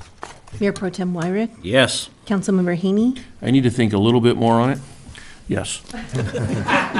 Councilmember Francina? Yes. Councilmember Blatz? Yes. Thank you. Okay, motion passed. Thank you. Thank you, guys, for. Okay, I guess thought there were so we've few gone of us. past the bewitching hour, so we will now go to, I guess, to reports. Should we start with the city managers, or? I don't have a long list this evening. I did follow up after the last meeting with a written report, so I don't know if you had any questions on any of those items. I did want to bring up one thing, one item for thought. I know the mayor had mentioned a couple of meetings ago that we're starting to get a little loaded up on the agenda items here and trying to get to those, and I know that there was thought of, perhaps to stay on schedule, that we look at maybe doing a special meeting coming up here. So I just throw that out there, if that is council's pleasure. Like, for example, we've had to now bump a couple times the discussion on the electric vehicle chargers, again, whatever council's pleasure here. But I did check, the city attorney and I are both available if council wanted to do a special meeting, say on Tuesday, December 19th. I know that's getting late in the holiday season, but in the matter of trying to expedite some of this business, just want to let you know the city attorney and I are available if that was a special meeting date that council would like to call to try to knock off some of these items that we haven't been able to get to. I'm in favor. I'm in I'm in favor. Okay. Not trying to ruin anybody's holidays, but No, you Before the you holidays. gave us the day after the holiday off, right? We Didn't took the day after away, so. Yeah, so it's okay. Yeah. there you go. Okay, so we'll go ahead and plan for a special meeting for the 19th. Are you okay, Paul? Yeah. Yeah, okay, good, we'll do that. Okay. That's all I had. Is that it? That's it. Okay, Bill? Yeah, Mayor, I have some future agenda items to Okay. propose. Speaking of, I would like to consider that we, at some future date, take up Mr. Haney's suggestion that we look at applying the plaza design guidelines, extend that to the other side of Montgomery. I think we ought to just put it on the agenda for discussion Okay, at some sure. point. I also think I would volunteer, if we put it on a future agenda item, to bring, so that's not a burden on staff, to bring the, I think, is it Mr. Page? Anyway, his proposal about, within our International City of Peace idea on the nuclear non-proliferation thing. Yeah. I don't think staff should, I'd be happy to bring that up. If we put it on the agenda, I'll do the report, Okay. if that's okay, so staff Is that the doesn't. non-nuclear one that was Yeah. talked about tonight? And, I mean, I'll run it by the staff, but I'm just saying I don't want to put a burden on staff. No objections. For that proposal. Okay, good. And, Okay, what for the next? and then meeting? last thing is that, when is Fences and Hedges coming up? Is that the name of a law firm? Or a cigarette, yeah.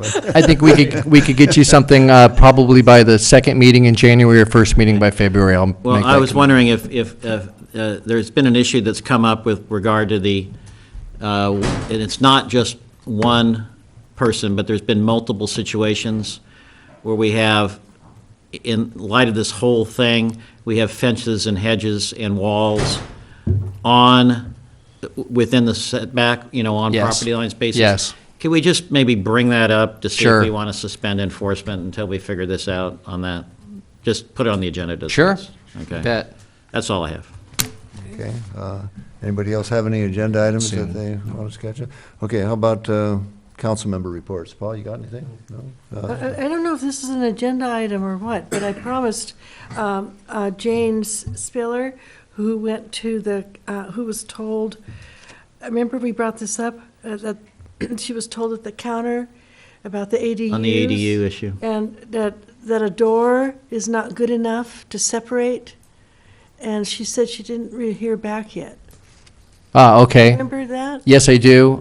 In fact, I apologize. I have a email in the queue that I received from Community Development today. I need to review that and get that off to council and get that answer to you. So that's Okay. held up in my inbox right We now. understand, we understand. Just This wanna is the make one sure. about firewall, or Yeah. qualifying for firewall? Yeah. Correct.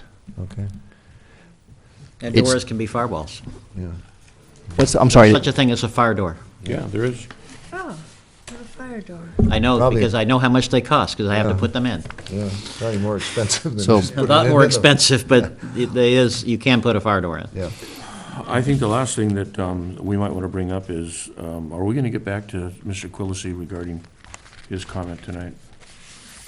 Well, Yeah, Well, yeah, Steve was Sorry. sort of posing the question as to the, either, one, the legitimacy of charging the fee, or two, what is it identifying the use of the fee?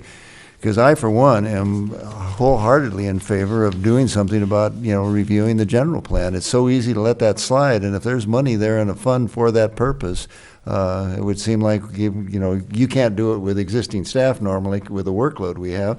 We can Right. bring somebody in, or at least somebody to help staff do it. But I want to be sure about something, that that it is a fee approved by council. And what I hear was, I'm hearing different stories of whether it's actually $1,500 no matter what the scope of the project. No, I don't think so. I don't believe so. I believe it's based I on don't know square the facts. footage. Yeah. I don't know the facts. Well, you have the answer to that, don't you? So- Yeah, it's based on square footage. Okay, but I don't recall that being in a fee schedule that we approved. I probably just missed it when it came before council last. So the question is, how do we want to address it? Do we want Steve to just bring it back in a memorandum? Yeah. Or do we want to agendize it and have a discussion on it? No, why don't you just send the information to us so we know, and then we can put Then it you on. if decide it what to needs- do if from it there. requires more discussion. Will do. Okay, okay. Paul, you passed on staff report. Bill, do you have a staff report, or No. council report?